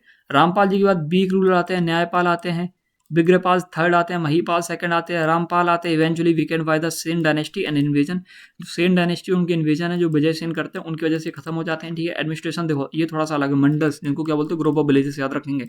वेसेस को सुनो सुनो अच्छे समझो अच्छे समझो, भुक्ति को कंट्रोल, भुक्ति पे कंट्रोल करने वाला, भुक्ति को देखने वाला उपारिका, वैश्यास को देखने वाला वैसायपति, डिस्ट्रिक्ट को देखने वाला मंडल, नहीं यार डिस्ट्रिक्ट मंडल से डिवाइडेड थे ग्रुप ऑफ विलेजेस में, ठीक है। पटाला ये स्मॉलर देन वेस्ट, अब वेस्ट कौन है, ये कहाँ गए, ये जो वेस्ट है ना, वेस्ट जिनको बेसिकली हम लोग काइंड ऑफ डिस्ट्रिक्ट भी बोलते हैं, इनका इनसे जो छोटा पार्ट होता था उसको क्या बोलते थे, पतला। बाय द वे इसको हम बता चुके हैं ऊपर। Local chiefs had autonomy but पे ट्रिब्यूट, जो लोकल चीफ्स होते थे उनके पास ऑटोनॉमी होती थी, कुछ भी कर ले बट इनको ट्रिब्यूट देना पड़ता था। Rich agriculture in the Gangetic plains, okay. Flourish trade and south east Asia, Java, Sumatra, Sri Lanka. Mahayana Buddhism was the state religion, ठीक है, महायान बुद्धिज्म स्टेट रिलीजन था। हिंदुज्म फ्लोरिश कर रहा था। पैटर्नाइज करते हैं महाविहारास को, जो कि मोनेस्टिक यूनिवर्सिटी होती है, ठीक है, महाविहारा। नालंदा, विक्रमशिला, उदंतपुरी, सोमपुरी, सोमपुरी महावीरा, बांग्लादेश, इन सारी यूनिवर्सिटीज को क्या करते हैं बेसिकली पैटर्नाइज करते हैं। प्रोमोटेड संस्कृत, पाली एंड प्राकृतिक, ये रट लेना सारा, ये रट लेना सारा, ठीक है। ये लास्ट वाला भी बताएंगे। भैया सुलेमान तो यहाँ भी आ गए, सुनो अभी बताते हैं, रुको तुमको मजा आ जाएगा। फेमस बुद्धिस्ट स्कॉलर अतिष्ठ दीपांकर, याद रखेंगे, स्प्रेड करते बुद्धिज्म को तिब्बत में। द खमेर एम्पायर बिल्ट अंगोर बाट, जो खमेर एम्पायर हैं वो बिल्ट करते हैं अंकोर बाट, जो कि वर्ल्ड का सबसे बड़ा हिंदू टेम्पल है, जो कि डेडिकेटेड है विष्णु जी को। It reflect Hindu cosmology and Khmer architecture विलियंस later becoming a Buddhist centre, तो बाद में जाके बुद्धिस्ट सेंटर भी बन जाता है, ठीक है। अंकोर वाट के बारे में अभी हम लोग डेप्थ में कभी पढ़ेंगे जब टेम्पल्स वगैरह की बात करेंगे तब। तिब्बतन क्रॉनिकल्स, तारानाथ, ठीक है, यहाँ से भी हमको काफ़ी चीज़ें देखने को मिलती है, इनके बारे में बताई जाती है। बट ये जो बताई जाती है इन्फॉर्मेशन, ये 7th सेंचुरी के बारे में, मतलब सुनो 17th सेंचुरी में ये चीज़ लिखी जाती है, तो उसके हिसाब से 17th सेंचुरी में पता नहीं कितनी लंबी लंबी चीज़ें इन्होंने खुद पढ़ के लिखी हुई, क्योंकि ये उस टाइम पे तो थे नहीं। इसी वजह से उस टाइम पे जिन्होंने लिखा उनकी बात मानेंगे, तो सुलेमान जी ने लिखा, ये थे ना उस टाइम पे अरब मर्चेंट, तो इन्होंने बोला पाला किंगडम तो भैया रुहावा है।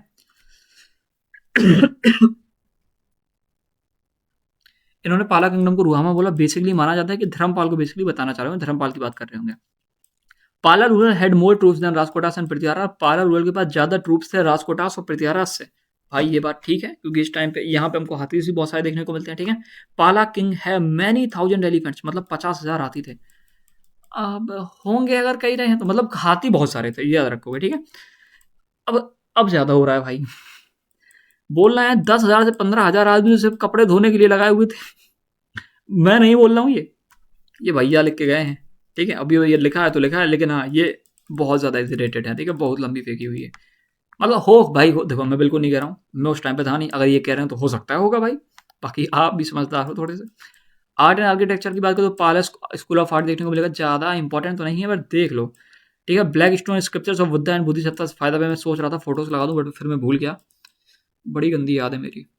Maintain paintings on palm leaves manuscripts, जो मिनिएचर पेंटिंग, मिनिएचर मेंटेनी मिनिएचर पेंटिंग है ना, पाम लीव्स मैन्युस्क्रिप्ट्स पे देखने को मिलेगी। सोमपुरा महावीरा और बांग्लादेश, जो कि यूनेस्को वर्ल्ड हेरिटेज साइट है, one of the largest Buddhist monasteries, ये भी ठीक है, देख लेना, ठीक है। ये आर्किटेक्चर इन्हीं के टाइम का, फॉरेन अकाउंट देख चुके हैं। हाँ देखो, the Mahayana Buddhist Sailendra dynasty ruled both Srivijaya empire plus Sumatra plus Medang kingdom of Java, sent embassies to Palas, Sailendra dynasty के किंग होते हैं जो कि यहाँ पे एम्बेसीज भेजते हैं पालास किंग के पास। खत्म। Continuous war of Prithviraj and Rajkota, Rajkota और पृथ्वीराज से बहुत लड़े, धीरे धीरे ये खुद ही कमजोर हो गए। Later ruler were very big, तो सेन डायनेस्टी वाले थे भाई, वो इनसे कहते हैं तुम तो बहुत कमजोर हो, ऐसा करते तुमको उठा के पटक देते हैं, और उठा के पटक देते हैं 12th सेंचुरी में, ठीक है, ओके। तो सेना डायनेस्टी भाई बहुत छोटी थी, है ना, नाम है भैया इनका सेना, छोड़ो, ये याद कर लो, ठीक है। माइग्रेंट, ये भैया भाई ये क्या है, Brahma Kshatriya, Kshatriyas from Karnataka south India, ये माना जाता है यहाँ से आए थे। इस्टेब्लिश करते रूल अपना बंगाल में, ओवर थ्रोइंग द पालास, पालास को हराने के बाद। सोर्सेज हमको पता चलता है वो दियोपत्रा, जो दियोपारा प्रहस्ती है इंस्क्रिप्शन, जो कि कहाँ है, लक्ष्मण मानस सेना में, वहां से पता चलता है। ठीक है, ये बस नाम याद कर लेना। ठीक है, ये क्वेश्चन कभी आ सकता है कि ये प्रसिद्धि कहाँ देखने को मिली, तो ये भी देख लेना थोड़ा। कैपिटल विजयपुरा, फाउंडर कौन थे, विजय सेन थे। ठीक है, एक्सपेल्ड करते हैं मंडल, क्या लिखा है ये, मदन पाल, जो कि लास्ट पालर हुए थे। हाँ, मैं तो मंडा पाल है, ये क्या लिखा है, तो ये जो एक्सपेल करते हैं मतलब हटा देते हैं किसको, मदन पाल को, ये कि लास्ट पालर हुए थे। एंड फॉर्मली स्टैब्लिश सेना रूरल इन बंगाल, और फिर बंगाल में सेना रूरल को स्टैब्लिश कर देते हैं। जो लास्ट पालर हुए थे इनका बस नाम याद कर लेना। ठीक है, अगर कर पाओ तो। वैसे अगर सेना डायनेस्टी जो क्वेश्चन पूछेंगे तो ये लास्ट नेम आएगा, है ना। और सेना डायनेस्टी से भी पूछ सकते हैं, तो हाँ, तो थोड़ा देख लेना। ठीक है, बालासेन इतने से लेके इतने, तो ये इंट्रोड्यूस करते हैं कुलेमन, कुलेनिज्म। कुलेनिज्म वो तो होता है कि कुल में शादी करो, कुल में मतलब ये करो कि ब्राह्मण ब्राह्मण से ही शादी करे, दूसरी कास्ट में शादी ना करे, तो वही इसी को बोलते हैं कुलेनिज्म। ठीक है, ये सोशल थोड़ा सा अलग है। ठीक है, ये ऑर्थोडॉक्स हिंदू ट्रेडिशन बना जाता है, आज भी तो वही हो रहा है। आज तो ये हो रहा है कि भैया हम लोग सेम कास्ट में शादी करेंगे, तो वो जो कुलेनिज्म है अभी भी चल रहा है। इन सारे लोगों ने देखना अच्छे से अच्छे सबको पैटर्नाइज करा, हिंदुज्म को पैटर्नाइज नहीं करा भैया, ब्राह्मणिज्म को पैटर्नाइज नहीं करा। क्यों नहीं करा, बताओ जल्दी से। लक्ष्मण सेना 1179 से लेकर 1206, ये ग्रेटेस्ट रूलर थे इस डायनेस्टी के। Pattern of literature, poets like Jayadeva, जो जिन्होंने गीता गोविंद लिखी, इन्हीं के टाइम पे देखने को मिलते हैं। ठीक है, कमीसेंट दियोपेत्रा प्रतस्ती, और इन्हीं ने दियोपारा प्रतस्ती को बनवाया। ठीक है, स्ट्रॉन्ग हिंदू रिवाइलम के, हिंदूज को काफ़ी रिवाइव करता है, क्योंकि आपने सीधे देखा ना कि कुलिज्म की बात करें तो मतलब हिंदू से रिलेटेड कुछ बात हो रही है, हिंदुज्म से रिलेटेड, तो ये रिवाइव करते हैं। ठीक है, कॉन्ट्रास्ट विद बुद्धिज्म, बुद्धिस्ट पालास, इसका मतलब यही है कि भैया बुद्धिज्म भी चल रहा था और ये भी चल रहा था। ठीक है, promoted Brahmanical tradition, Sanskrit learning and orthodox practices. Decline in 1204, Bakhtiyar Khilji आते हैं यहाँ पे, इन्वेट करते हैं बंगाल में, डिफीट करते हैं लक्ष्मण सेना को, एंड कैप्चर्ड नवदीप, नवदीप को बेसिकली कैप्चर कर लेते हैं। फाइनल ब्लो टू सेना डायनेस्टी को, सेना डायनेस्टी को एक लास्ट झटका देते हैं और खत्म कर देते हैं। Highly centralise monarchy rule. ठीक है, mark the end of Buddhist dominance in Bengal. ठीक है, ट्रांजेक्शन फ्रॉम इस्लामिक, हाँ तो थोड़ा ये देख लो कि इस्लामिक रूल ईस्ट इंडिया में वो हमको देखने को मिलेगा खिलजी के कंकेस्ट के बाद। 1204 end of Bakhtiyar Khilji, sorry end by Bakhtiyar Khilji. ठीक है, अटैकिंग लक्ष्मण सेना पर अटैक करके बख्तियार खिलजी एंड कर देते हैं। ओके, मन तो कर रहा है कि पानी पी लूं क्योंकि बहुत तेज प्यास लगी, सोच रहा हूं कि ये भी निपटवा दूं। तो चलो ये भी बड़ा हो जाएगा टॉपिक, थोड़ा सा देख लेते हैं। अब इंपीरियल चोलास की बात कर लेते हैं भैया। इनको अभी क्यों पढ़ना है, ये थोड़ा लेट आते हैं। ठीक है, त्रिपाठी स्ट्रगल से थोड़ा सा लेट आते हैं, तो इनके बारे में हमको यहीं पढ़ना चाहिए था। ये मत समझना कि पहले पढ़ लेते, ये थोड़ा ठीक है, यहीं पे पढ़ लेते हैं। ये हैं चोलास। ठीक है, थोड़ा सा देख लेना। श्रीलंका, ये इंपीरियल चोलास है, हाँ हाँ, ये बताना भूल गया। ये इंपीरियल, जो पहले वाले चोलास नहीं है। ठीक है, ये थोड़ा पावरफुल है, ये यहाँ यहाँ तक रूल कर रहे हैं, देख रहे हो ये चीज़। ठीक है, वो वाले यहीं कहीं होंगे, ये देखो कहाँ तक रूल कर रहे हैं, इस बात को समझो। Imperial Cholas ruler and their importance. Imperial Cholas इतने से लेकर इतने रोज इन पावर तमिलनाडु कावेरी वैली में बेसिकली अपना पावर रोज करते हैं। ये एक्सपेंड करते हैं खुद को श्रीलंका और साउथ ईस्ट एशिया तक। थंजावुर इनकी जो तंजोर होती है उनकी कैपिटल होती है, कैपिटल लेटर शिफ्टेड टू। अब यहाँ पे एक फेमस रूलर देखने को मिलेंगे, उनके बारे में बात करेंगे। ठीक है, गंगई कोंडा चोलापुरम, ये खुद को बोलते हैं। ठीक है, लेटर शिफ्टेड टू मतलब गंगई कोंडा चोलापुरम में शिफ्ट कर लेते हैं अपनी कैपिटल को, राजेंद्र फर्स्ट। और ये दोनों का दोनों याद करने की नीड नहीं है, थंजावुर याद कर लेना तंजौरा के लिए। ठीक है, दे फॉलोड सेविज्म को फॉलो करते थे डोमिनेंट रीजन की तरह, but also supported Vaishnavism and Buddhism. Buddhism और वेस्टर्निज्म दोनों को सपोर्ट कर रहे थे, बट सेविज्म थोड़ा सा डोमिनेंट था। ठीक है, मेरी टाइम ट्रेड के लिए जाते हैं, मतलब वही है ना, पानी की जो ट्रेड है उसके लिए जाना जाता है। ओवरसीज एक्सपीडिशन के मतलब समुद्र पार करके भी एक्सपीडिशन किया करते थे। द्रविड़ टेम्पल का आर्किटेक्चर भी बहुत फेमस है यहाँ का। ठीक है, क्योंकि हमें एग्जाम्पल देखने को मिलता है बृहदेश्वर टेम्पल का, फेमस फॉर एफिशिएंट एडमिनिस्ट्रेशन बहुत अच्छा था। Village self governance. ठीक है, अब ये सेल्फ गवर्नेंस क्या, जो विलेजेस थे खुद से सेल्फ गवर्नेंस करते थे, इनका एक एग्जाम्पल देखने को मिलेगा। ठीक है, अभी नीचे बताएंगे। तमिल लिटरेचर पैटर्नेज हो रहा था इस समय पे, एंड टाइगर एम्बलम क्वाइस देखने को मिल रहे थे। ये थोड़ा सा देख लेना। अब विजययाला चोला, ये रट लेना थोड़ा सा है, अगर तुमको लग रहा है कि मैं फेंक रहा हूँ तो थोड़ा सा रट लेना। ठीक है, founder of the imperial Chola dynasty, रट लेना। ठीक है, टाइटल नर केसरी लेते हैं। Made a temple of goddess Nisumbhasudini ji का, ये बेसिकली एक टेम्पल बनाते हैं गॉडेस निसुम्भा वसुधिनी जी का, तो याद रखेंगे। ठीक है, निसुम्भा वसुधिनी जी का। ठीक है, याद रखेंगे। कैप्चर करते हैं थंजावुर फ्रॉम, ये बिल्कुल याद करने की डेंडी है। ठीक है, तो यहाँ से कैप्चर कर लेते हैं। ठीक है, इस्टेब्लिश करते हैं चोला कैपिटल इन तंजावुर। ठीक है, आदित्य फर्स्ट टाइम पीरियड इतना इंपॉर्टेंट तो नहीं है, बट ये डिफीट करते हैं पल्लवा रूलर अपार्जित वर्मन को, थोड़ा देख लेना। एनएस करते हैं तोंडई मंडलम, ठीक है, नॉर्थ तमिल रीजन, ठीक है, तोंदली मंडलम, ठीक है, इसको थोड़ा देख लेना। Defeated Madurai and Tiruveli Pandya mandalam and took the title. ये जो टाइटल है ना मदुरई कोंडा, इसको याद कर लो, क्यों? क्योंकि मदुरई को जीता है ना, और कहाँ से जीता? यहाँ से, तिरुवेल्लई। तो ये मदुरई कोंडा वाला जो टाइटल है इनका, बस याद रख लो, ठीक है। अपाजिता वर्मन को हराया, ये भी याद कर लो। पल्लवा रूलर्स ज़्यादा नीड है नहीं, अभी जो पढ़ रहे हैं बस उतना जा रहा हूँ। प्रणत का फर्स्ट, ये थोड़ा इंपॉर्टेंट है, ठीक है। इनको ये हारे थे कृष्णा थर्ड के बारे में। अब जो कृष्णा थर्ड हारे थे तो क्या करेंगे, ये विक्ट्री प्लेयर बनाए थे, याद आया कुछ? ठीक है। मदुरैयम इलाउमा कोंडा, मदुरैयम इलाउमा कोंडा मतलब ये होता है कि ये कनकर किए थे मदुरई को प्लस लंका को। मदुरैयम इलाउयम कोंडा तो मतलब लंका और मदुरई को दोनों को जीतने वाला कौन था? प्राणत का फर्स्ट, ठीक है। एक्सटेंड करते हैं चोला इन्फ्लुएंस को श्रीलंका तक, स्टैंड करते हैं एडमिनिस्ट्रेटर एंड टेम्पल पैटर्निस्ट, ठीक है। इस रूट का आइडिया याद रख लेना थोड़ा सा, ठीक है। कालांजू गोल्ड कॉइन्स होते थे, कासू स्मॉल डिनोमिनेशन, जैसे 1 रुपए 2 रुपए 3 रुपए, तो मतलब 3 रुपए का नहीं चलता है, 5 रुपए का चलता है, तो स्मॉल डिनोमिनेशन वालों को क्या बोलते हैं? कासू बोलते हैं, और बड़े वालों को कालांजू बोला करते थे, ठीक है। और हाँ, रख लेना ये चीज़। इन्फॉर्मेशन अबाउट हिम, तो हमको उत्तर मिरूर इंस्क्रिप्शन से इनके बारे में चीज़ें जानने को मिलती हैं, जो कि हमको कहाँ देखने को मिली? वैकुंडा पेरूमल टेम्पल, जो कि उत्तरमेरूर में है, यहाँ पे देखने को मिली, जो कि कंचीपुरम के पास है, ठीक है। मैं बिल्कुल नहीं कहूँगा ये सारा रट लो, बट मैं ये भी कहूँगा कि क्वेश्चन कभी भी आ सकता है, तो थोड़ा देख लेना, 1-2 बार इससे नज़रें फेल लेना। और मैं पहले ही बोल रहा हूँ कि इंपॉर्टेंट रूल है, तो सारा रट लोगे तो बहुत अच्छा रहेगा, ठीक है। इंपॉर्टेंट रूल है, मैंने ग्रेटेस्ट नहीं बोला अभी, ये भी याद रखना, ठीक है। Okay. They describe the function of सबास, सबास में बेसिकली कैसे काम करते थे वो बताते। डिटेल रूलर्स के क्वालिफिकेशंस के, रूलर को मेंबर की क्वालिफिकेशन क्या होनी चाहिए, सिलेक्शन कैसे होगा, वो सारा। टेन्योर कब तक रहेगा, ठीक है, टेन्योर 3 साल का रहता था, है ना। और सिलेक्शन का प्रोसेस ये था कि भैया एक पर्ची डाल देंगे, लड़का उठाएगा, जो जिस पे पर्ची का नाम होगा वही रूल करेगा, वो होता था सिलेक्शन प्रोसेस, ठीक है। क्वालिफिकेशन क्या होती थी? उम्र का बेसिकली क्वालिफिकेशन थी 35 साल तक, और उसके पास कुछ जमीन वगैरह होनी चाहिए, ऐसी कुछ क्वालिफिकेशन थी, अभी नीचे आपको बता दूंगा clearly.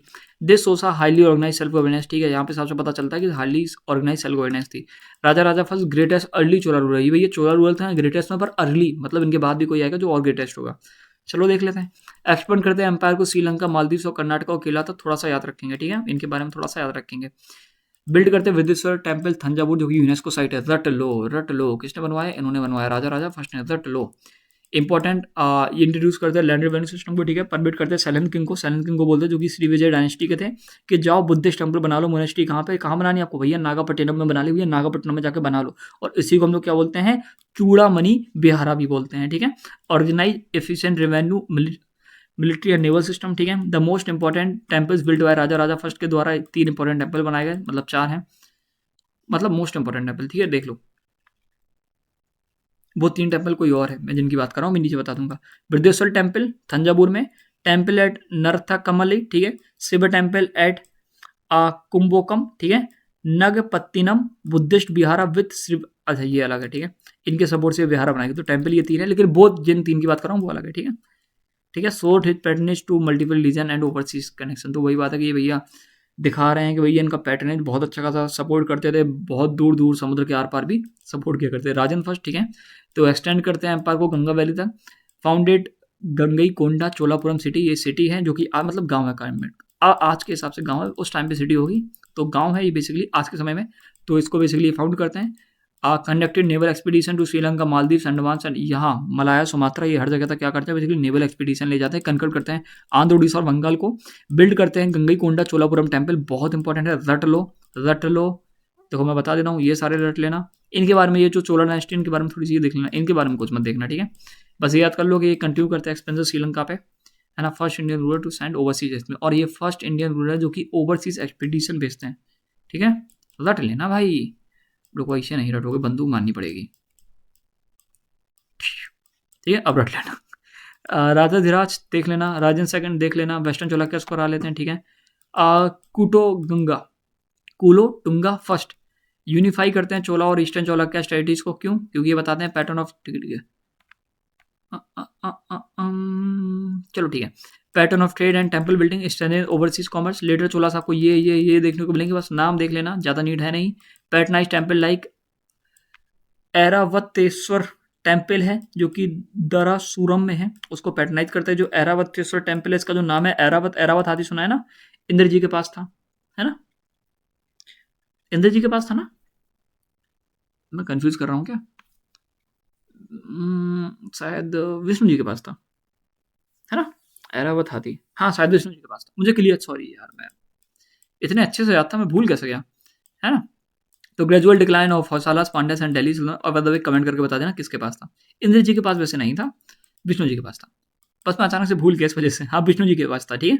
Gradual decline due to Hoysalas Pandyas and Delhi सल्तनत, इन्वेजन की वजह से ये जो है धीरे धीरे डिक्लाइन कर जाते हैं। राजेंद्र थर्ड लास्ट रूलर होते हैं, एंड कर देते हैं चोला डायनेस्टी को 13th सेंचुरी में। ओके। द गुर्जर पिथारास initially emerge dominate north India, north India में जो गुर्जर पिथारास सी इमर्ज होगी। अब सुनो मेरी बात, ये सारी डायनेस्टी ऐसे ऐसे ऐसे ऐसे चल रही हैं, तो अगर हम इनकी बात करें तो ये बताने क्या इस टाइम पे ये भी बाबर बोलते, ये भी बाबर बोलते, ये भी बाबर बोलते। अब इनको हम यहाँ से लेके एंड तक पढ़ रहे हैं, हम ऐसे तो पढ़ नहीं रहे हैं कि पहले भैया इन्हीं इन्हीं इन्हीं स्टार्टिंग की बात करो, फिर इसकी बात करो, फिर इसकी बात करो, फिर इसकी बात करो। नहीं, हम ऐसे पढ़ते हैं, पहले पूरी इसकी बात, फिर पूरी इसकी बात, फिर पूरी इसकी बात, फिर पूरी इसकी बात, ठीक है। Why the but why the इतने सेंचुरी और 3 वीकेंड ड्यू टू, वही बातें देख चुके थे। इसके बाद गुर्जर पिथारास के बाद राजपूत डायनेस्टी आ जाती हैं, जैसे कि चहमान, चौहान्स, गाडवालास, ठीक है। परमार्स आ जाते हैं। क्यों? क्योंकि ये जो 3 थे ये आपस में लड़े मर रहे थे और ख़त्म कर लेते खुद को। ईस्ट इंडिया में पालास भाई रिप्लेस कर दिए जाते हैं सेनास के द्वारा। दक्कन में भाई राजकोटास को बेसिकली सक्सीड कर लेते हैं वेस्टर्न चौलक्यास, कल्याणी चौलक्यास, ठीक है। बिग ट्रांजेक्शन हमको देखने को मिलती है। सेनास रिप्लेस कर देते हैं पालास को, वेस्टर्न चौलक्यास रिप्लेस कर देते हैं राजकोटास को, और राजपूत डायनेस्टी रिप्लेस करती है प्रत्याहारास को। अब जो एडमिनिस्ट्रेशन डिवीजन है वो कैसा है, कहाँ पे, क्या पढ़ रहे हैं ये हम लोग पढ़ रहे हैं, यार मैं भूल गया। ये चोला थे ना, चोला थे ना, ये चोला ही तो थे, हाँ इंपीरियल चोलास, ठीक है। तो इनके बारे में, इनका थोड़ा सा देख लेते हैं एडमिनिस्ट्रेशन कैसा था। तो मंडलम, वंदालू, नादू, कुर्रम और सभा नागरम। मंडलम क्या था? प्रोवेंस था। वंदलानु क्या था? ग्रुप ऑफ डिस्ट्रिक्ट था। नादू क्या था? डिस्ट्रिक्ट, मतलब ये बड़ा, ये बड़ा, ये बड़ा, उसके नीचे ये, उसके नीचे ये, फिर ये सब डिस्ट्रिक्ट होगा कुर्रम। फिर उसके नीचे आएंगे विलेज असेंबली, ये जनरल बॉडी होती थी विलेजर्स की, ठीक है, ये थोड़ा सा अलग याद रखेंगे। सभा क्या होती थी? असेंबलीज ऑफ ब्राह्मण सेटलमेंट्स, याद रखो, अगारा, जिनको बेसिकली जमीन दान में दी जाती थी, ये थोड़ा सा अलग है सभा, ठीक है, ये ब्राह्मण वाला। नागरम क्या हो जाएगा? असेंबली ऑफ मर्चेंट, जो मर्चेंट्स की असेंबली होती थी उसको क्या बोलते हैं? नागरम। विलेज असेंबली एंड कम्युनिटीज, तो भैया कम्युनिटीज ये सारी हैं। द उत्तर मेरूर इंस्क्रिप्शन, जो कि कर्नाटका फर्स्ट, ऊपर बताया था ना कि फंक्शनिंग कैसे होती थी विलेज की, ऊपर बताए थे ना ये इंस्क्रिप्शन कहाँ देखने को मिली थी। मैंने बोला था थोड़ा सा हार्ड पर देख लेना लोकेशन अगर याद हो पाए। तो एरीवेरियम ये टैंक मेंटेनेंस का काम था। टोटावरियम जो गार्डन को देखा करते थे। पॉनवरियम जो कि गोल्ड ट्रेजरी को देखा करते थे। अन्यायवरियम जो कि जुडिशियल था। कोलेवरियम जो कि सुपरवाइज करते थे क्राइम। अरे अरे अरे, कैसे याद करेंगे? देखो ऐसे याद करो, करा दें क्या? तो न्याय का तो देखो करा ही देते हैं, तुम लोग फिर कहोगे मजा नहीं आ रहा है। तो देखो न्याय वरियम का याद करो, जो न्याय करेगा वो जुडिशियल फंक्शन की बात कर रहा होगा। कोलई मतलब क्या होता है? काल कोठी में डालने, काल कोठरी, कोलई, कोलई वरियम। काल कोठी मतलब कि भाई क्राइम्स ऑफ पनिशमेंट करोगे तो ये हो जाएगा। पौन मतलब होता है पाउंड, कि भैया कितने पाउंड सोना है, तो जो पाउंड की बात करेगा वो गोल्ड ट्रेजरी की बात करेगा। तोता, तोता जो बात करेगा वो गार्डन में रहेगा, तो तोता वरियम। एरी वरियम टैंक, एरी, अभी बताते हैं, अभी बताते हैं। अरे हे, एरी वरियम को कैसे याद करोगे? अरे एरी वरियम याद कर लेना, कैसी बात कर रहे हो, एक एक चीज याद कराएं क्या? एरी वरियम देख लेना, ठीक है। बाद में कोई ट्रिक आएगी तो इसको भी याद करा देंगे, ठीक है। ट्रिक व्रिक वाली कोई बात नहीं है, तो कुछ कठिन है ही नहीं इसमें। बट एरी वरियम भी आपको इजीली याद हो जाएगा। एरी मतलब क्या? जो कि टैंक मेंटेनेंस का काम करते, मतलब टैंक मेंटेनेंस से रिलेटेड है, ठीक है। इलेक्शन सिस्टम, ये कुडुली मेथड था, वही है कि 3 साल का इनका टाइम पीरियड रहता था, ठीक है। एज ये थी, मैंने बोला था ना एज याद रखेंगे, ठीक है। एलिजिबिलिटी ये थी कि भैया उसके बाद गांव का रहने वाला होना चाहिए। क्या बात भाई, चाइना से कोई आएगा तुम उसको जीतने दोगे? नहीं ना। तो गांव का रहने वाला होना चाहिए भाई, एटलीस्ट 1/4 ऑफ विलेज, ठीक है भाई। उसके पास खुद की ज़मीन होनी चाहिए, इतना टैक्स दे रहा हो, इतनी उम्र हो, ठीक है। वेदास के बारे में थोड़ा आना चाहिए, एडमिनिस्ट्रेटिव रूल्स जानना चाहिए। Must be a good conduct, not guilty of major sins and crime. उसने कहीं चोरी ना करी हो, डकैती ना करो, वो अच्छा व्यक्ति होगा। वही बात है, disqualified if they had serve previously in a community in the last term, और if they had defaulted the tax. अगर उन्होंने टैक्स में चोरी करी या टैक्स नहीं दिया, या फिर इससे पहले वो कम्युनिटी में पहले ही कर चुके हैं, तो उनको नहीं बनाते थे, ठीक है।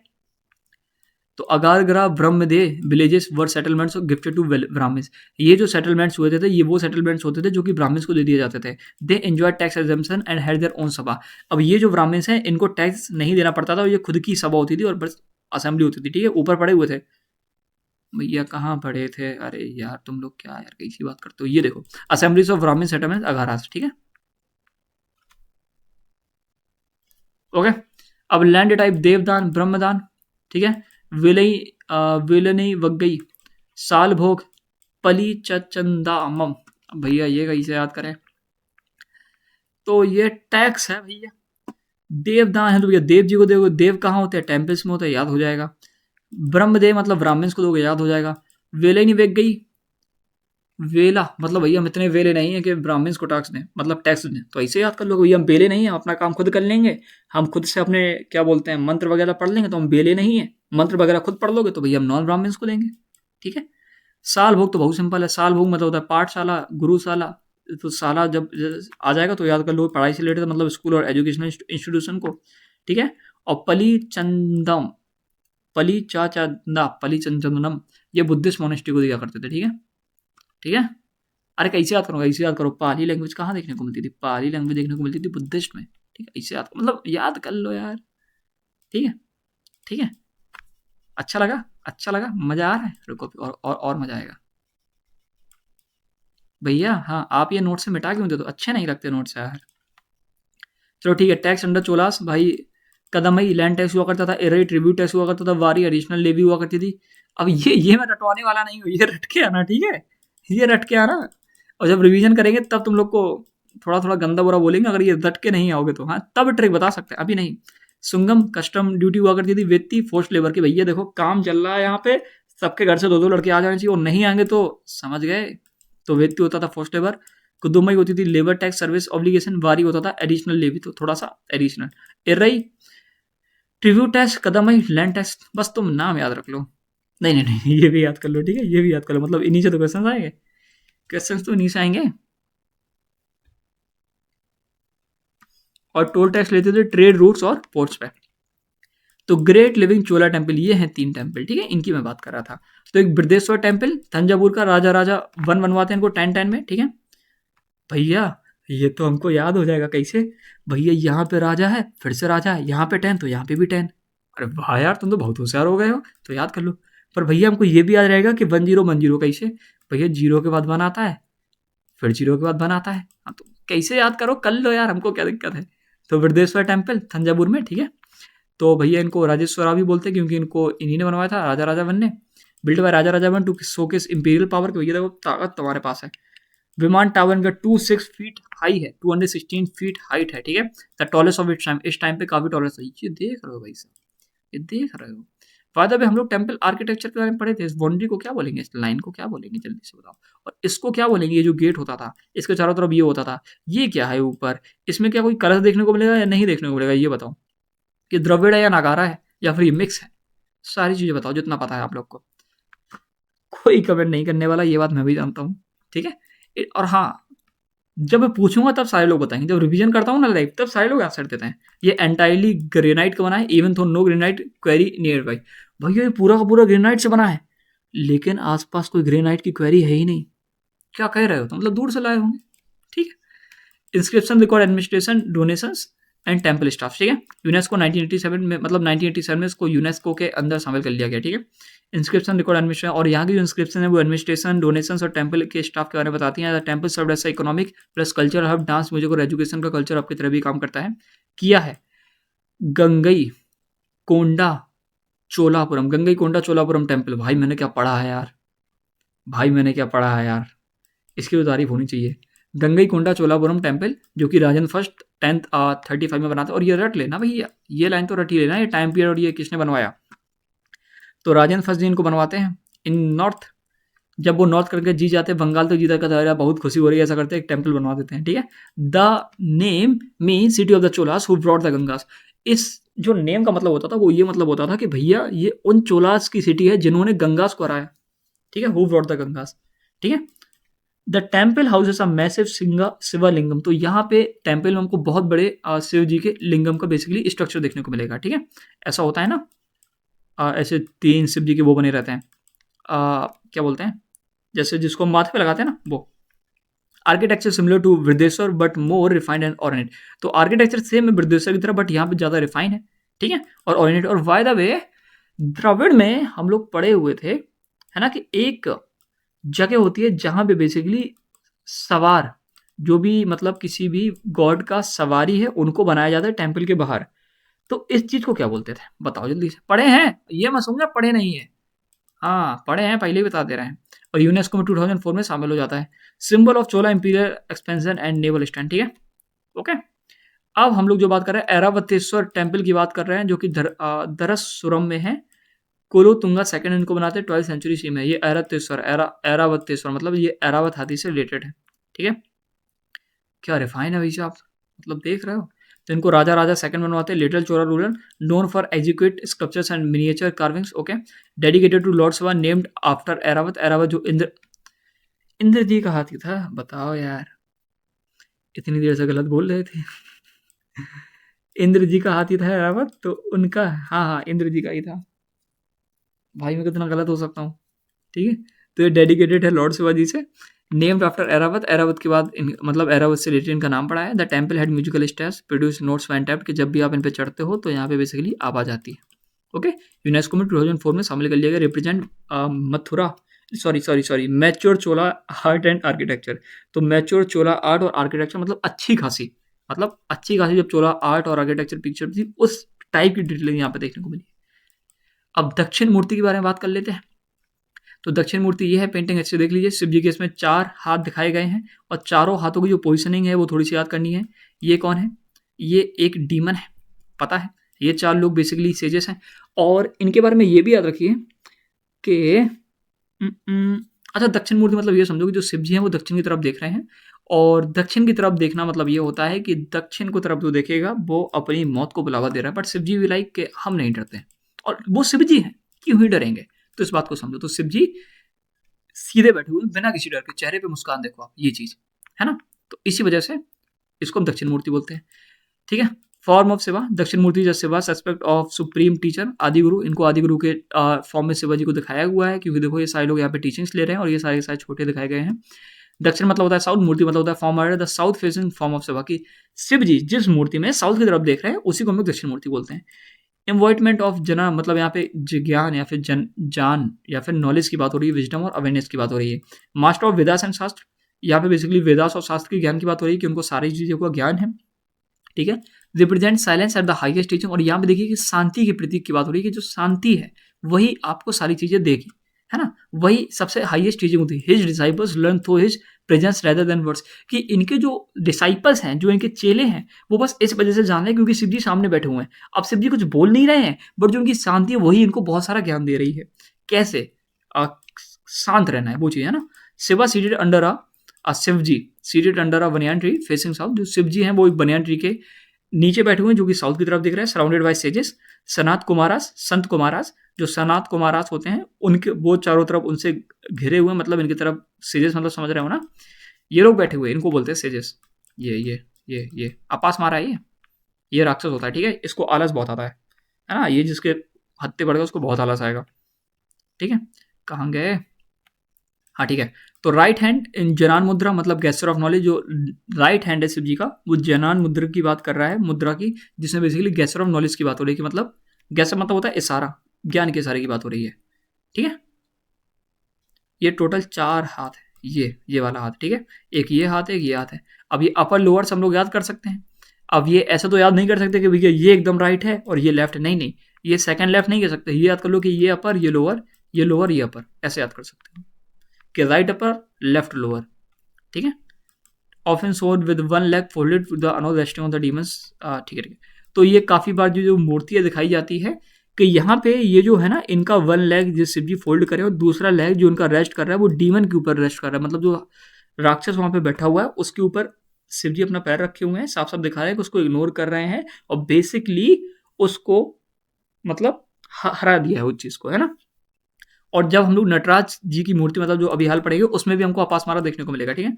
तो अपासमारा ये है जो कि इसका मतलब होता है फॉरगेटफुलनेस और इग्नोरेंस का, ये बेसिकली वो है, समझ गए। ओके, दक्षिण मूर्ति मतलब शिव जी ने इसको कुचल दिया है, बस समझ जाओ। टेम्पल की बात करें तो कॉमनली इंडिज्ड इन साउथ इंडियन सेवेयर स्पेशली इन तमिलनाडु। तो ये जो साउथ इंडिया की टेम्पल है वहाँ पे ये शिव जी का जो दक्षिण मूर्ति वाली पेंटिंग है काफ़ी जगह देखने को मिलेगी। और दक्षिण मूर्ति जो पेंटिंग है पहले southern side of Shiva temple में ही देखने को मिलती है, ठीक है। कंसिस्टेंट विद हिज नेम, की जैसा इनका नेम है दक्षिण मूर्ति वैसे ही आपको दक्षिण में देखने को मिलेगी, ओके। तो शिव जी के नटराज फिगर की बात कर ले तो ये नटराज फिगर ये बेसिकली डांस फॉर्म है शिव जी का। इसमें देखिए इसमें भी 4 हाथ हैं। इन जो 4 हाथ हैं इनका आपको ज़्यादा याद रखना है, इनसे सीधा क्वेश्चन आ जाएगा। ये अपर हैंड, ये अपर हैंड, ये दूसरा हैंड, ये दूसरा हैंड, ठीक है। और ये डांसिंग पोस्चर, और यहाँ पे भी देखो, यहाँ पे भी आपको अपास मारा देखने को मिलेगा। और ये जो बना है किससे बना है? लॉस्ट बैक्स टेक्निक जानते हो ना? लॉस्ट बैक्स के पहले क्या करेंगे, जानते हो कि बता दिया जाए? पता होगा भाई तभी। पहले मिट्टी से बनाएंगे, फिर क्या करेंगे, फिर हॉलो करेंगे, फिर उसमें जब मिट्टी जम जाएगी, खांचा बन जाएगा, तो उसमें क्या डाल देंगे, मोम डाल देंगे, नहीं सॉरी, जिससे बनवाना वो डाल देंगे। इस छेद से वो सारा का सारा जितना भी वो अपने मटेरियल डाला है इससे निकाल देंगे, और ये जो आपका है वो बन के तैयार हो जाएगा। समझ नहीं पा रहे होगे, इससे पहले 2-3 बार मैंने बता दिया लॉस्ट बैक टेक्निक के बारे में, तो आपको आइडिया होगा, ठीक है। बाद में आप समझ पा रहे होगे, ठीक है। और ये जो डिटेलिंग देख रहे हो वो ज़्यादा इंपॉर्टेंट है, ठीक है, किस लेवल की डिटेलिंग है, ओके। और जो लॉस्ट बैक्स टेक्निक्स है इन्हीं को, हाँ, जब हम लोग डांसिंग गर्ल की बात कर रहे थे ना, तब आपको बताया हुआ था कि लॉस्ट बैक टेक्निक से डांसिंग गर्ल को कैसे बनाया गया। मीनिंग की बात को, नटराज का मतलब होता है dance of king of dance, ठीक है। शिव जी यहाँ पे परफॉर्म कर रहे हैं तांडव द कॉस्मिक डांस, रिप्रेजेंट कर रहे हैं eternal cycle of creation, prevention and destruction, कि हम इन्हें क्रिएट करा है, हम इनको रक्षा करके चलते और हम इनको डिस्ट्रॉय करते थे। तो ये साइकिल को बेसिकली शिव जी यहाँ पे डिनोट कर रहे हैं। His dance embodies rhythm, energy and cosmic balance. यहाँ पे कॉस्मिक बैलेंस की बात हो रही है, क्योंकि यहाँ देखो एक पैर यहाँ पे रखा हुआ है, और बैलेंस देखिए, ये बैलेंस बना हुआ है पैरों से शिव जी के, है ना, इसको भी याद रखेंगे हम लोग। सर्किल ऑफ फायर, ठीक है, जो सर्किल ऑफ फायर है, सर्किल ऑफ फायर ये शायद है ना, इसी की बात हो रही है यहाँ तक मोस्ट प्रोबेबली। तो जो सर्किल ऑफ फायर है सिम्बलाइज कर रहा है यूनिवर्स को, endless cycles of birth and death, कि यहाँ पे बहुत सारे जन्म लेने पड़ते हैं, बहुत सारी मृत्यु भी होती है, बट ये वो है, क्या है, एंडलेस, इसको खत्म नहीं कर सकते। तो ये एंड, इसको क्या बोलते हैं, परभमंडल, परभमंडल, ठीक है। अपर राइट हैंड ये होल्ड कर रहे हैं डमरू को, अपर राइट हैंड डमरू को होल्ड कर रहे हैं, अपर लेफ्ट हैंड होल्ड कर रहे हैं अग्नि को, सिंबल ऑफ डिस्ट्रक्शन, कि हम ये डिस्ट्रॉय कर देंगे, है ना, डिस्ट्रक्शन, है ना। अपर लेफ्ट हैंड में क्या है, सिंबल ऑफ क्रिएशन, डमरू बजाएंगे, है ना, ड्रम, तो उससे क्रिएशन होगा, साउंड क्रिएट होगा, तो ये क्रिएशन याद कर लो upper right hand. Upper left hand याद कर लो फायर, अग्नि, ठीक है। लोअर राइट हैंड याद कर लो गैसर ऑफ प्रोटेक्शन, हम प्रोटेक्ट कर रहे हैं अभय मुद्रा में, ठीक है। Lower left hand points at raised foot, symbolizing liberation, कि सारी चीजों से मुक्ति पाने वाली बात हो रही है, वो लोअर लेफ्ट रिप्रेजेंट कर रहे हैं।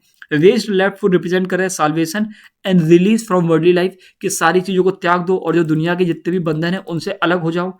राइट फुट ऑन डीमन अपासमारा, ये क्रशिंग इग्नोरेंस एंड एरोगेंस, ये जो अलग चीज है, जो इग्नोरेंस है, उसको अलग खत्म करने का जो काम कर रहे हैं वो राइट फुट से हो रहा है शिव जी के।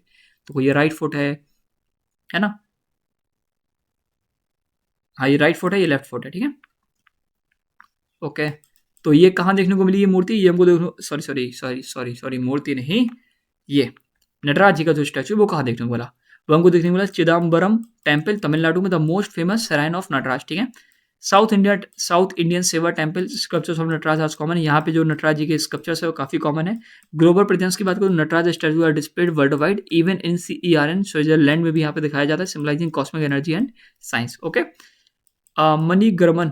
मणिग्रमन and Nanadesi were the, okay, चलो ये चैप्टर यहाँ पे खत्म हो चुका है। 2 इंपॉर्टेंट फैक्ट, कि साउथ इंडिया में भाई उस टाइम पे काफी गिल्ड चला कर रही थी, उनमें से 2 फेमस ये है, मणिग्रमन और नंददेसी। सीधा क्वेश्चन बन सकता है, रट लेना, ठीक है। जब कभी गिल्ड्स की बात करेंगे तो उनके बारे में बता देंगे। श्रेणी याद आई, गिल्ड से याद आई, मर्चेंट से याद आए, उनसे रिलेटेड है, ठीक है। Tamralipti Tamluk east Midnapore west Bengal was the chief post of sailing to Java, Sumatra और जावा में जाने के लिए ये जो जगह है ना, यहीं से जाया करते थे, ठीक है। और हाँ, धर्मशास्त्र उस टाइम पे मेंशन करते थे समुद्र को मेंशन करते थे कि समुद्र को पार करना गलत हो जाएगा, ये समुद्र जो पार करेगा वो माना नहीं जाएगा। और माना ये जाता है समुद्र को पार ना करने वाली बात वो बस इसलिए लगी थी, ब्राह्मण्स के लिए थी, कि ब्राह्मण्स अगर पार करेंगे तो वो अपना रिलीजन वगैरह चेंज करके आएंगे, बट जो ब्राह्मण्स हैं उनको ये काम नहीं करना चाहिए, इस वजह से वो बोला करते थे कि हमें समुद्र को पार नहीं करना चाहिए, ठीक है। ये तो ब्रिटिशर्स के टाइम तक भी चला आया है। और जो धर्मशास्त्र अगर ये चीज लिख देते तो उनको लगता है कि धर्म है, शास्त्र है हमारे, तो इनमें जो लिखा है वही सच है। तो ब्रिटिशर्स के टाइम तक ये चीजें चली गई। तो ब्रिटिशर्स क्या करते थे, इंडियंस के लोगों को भाई ओवरसीज ट्रेड दिया करते थे, भाई जो समुद्र पार करके जाओ, उनको लगता था हमारा धर्म है ना वो भ्रष्ट हो गया। ये चीज भी हमको देखने को मिलती थी, ओके। तो चलो फिर भाई क्या करा जाए, क्वेश्चंस कर देना खुद से यार, मेरा तो मन बिल्कुल नहीं है। चलो फिर देख ही लो। The tripartite struggle was primarily fought for control over Kannauj, Kannauj के लिए लड़ाई के लिए हो रहा था, भाई ये तो सही लग रहा है। Kannauj symbolize imperial authority over northern India, ये भी सही लग रहा है। तो भैया both A and R are true हो जाएंगे। धर्मपाल जी की स्ट्रेटेजी की अगर बात करें तो Dharmapal and the Pala supported a puppet ruler Chakrayudha in Kannauj. Dharmapal wanted direct annexation of Kannauj. नहीं भाई, अगर इन्हें चक्र युद्ध बैठा दिया तो ये डायरेक्ट एनेक्सेशन कैसे चाहते होंगे, तो ये अकेला ठीक हो जाएगा, ये गलत हो जाएगा। ऑप्शन नंबर सी होगा। ठीक है, कन्नौज को डायरेक्टली नहीं करा बल्कि एक पपेट रूलर बैठा दिया। ठीक है, राजकोटास ध्रुवास कैंपेन्स की बात करें तो Rashtrakuta king Dhruva defeated both Palas and Prithviraj. सारे के सारे क्वेश्चंस का आंसर अब देंगे, आप देंगे, मैं नहीं दूंगा। ठीक है, और इनका आंसर दीजिएगा कमेंट में। ठीक है, मैं बस क्वेश्चन दिखाऊंगा, आंसर भी नहीं दिखाऊंगा। Rashtrakutas south northern expansion beyond Deccan. जो राजकोटास थे वो चाहते थे नॉर्थन एक्सपेंशन दक्कन के बियॉन्ड। आंसर बता देना अपने हिसाब से। नागभट्ट सेकंड की विक्ट्री की बात करो तो Nagabhata second of Prithviraj ultimately secured Kannauj. ये नागभट्ट सेकंड थे, बाद में जाकर उन्होंने कन्नौज को सेक्योर किया। Prithviraj emerge victorious in the three parties. जो पृथ्वीराज थे वो भैया विक्टोरियस हुए, मतलब जो सबसे लास्ट में ताकतवर बने वो पृथ्वीराज बने, गुर्जारा पृथ्वीराज। तो था तो कुछ ऐसा ही, बट आंसर आप ही बताएंगे। ठीक है, impact of the struggle weekend all three dynasty एकदम सही है। कंटिन्यूअस वॉर ड्रेन्ड रिसोर्सेज एकदम सही है। ये तो सिंपल था, है ना, ये तो सिंपल था। धर्मपाला एम्बिशन की बात करो, Dharmapala was of the Palas claim suzerainty over north India. ठीक है, he force ruler of Kannauj Bengal and Punjab to acknowledge his supremacy. तो भाई ये बात सही है, ये चाहता था कि ये सारे लोग भी हमारी सुप्रीमेसी जाने क्या मतलब ये जीत चुका था यहाँ तक। ठीक है, राजकोटा गोविंद थर्ड के बारे में जान लीजिए। Govind third extended Rashtrakuta influence in north India. के गोविंद थर्ड थे वो एक्सटेंड करते राजकोटा के इन्फ्लुएंस को नॉर्थ इंडिया तक। He defeated Nagabhata second and Dharmapal in campaigns. तो क्या हो जाएगा इसका आंसर?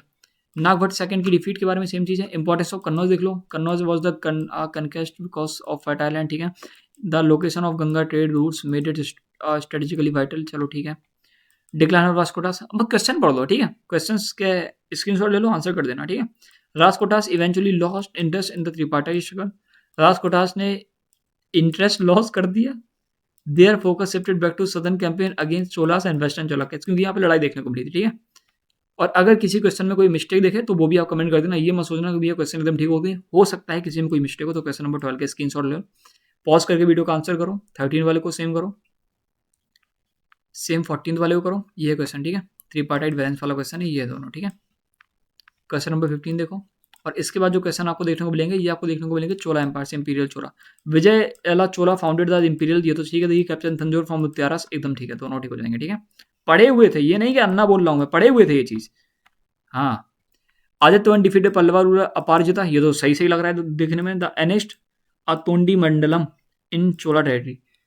तो भाई ये तो कुछ था ना, ऐसा कुछ पढ़े तो थे हम लोग, याद आ रहा है कि नहीं आ रहा है? तो इनको भी देख लेना, स्क्रीनशॉट लो सीधा। ठीक है, स्क्रीनशॉट लो, स्क्रीनशॉट लो। ठीक है, फोर्थ वाले का भी screenshot low.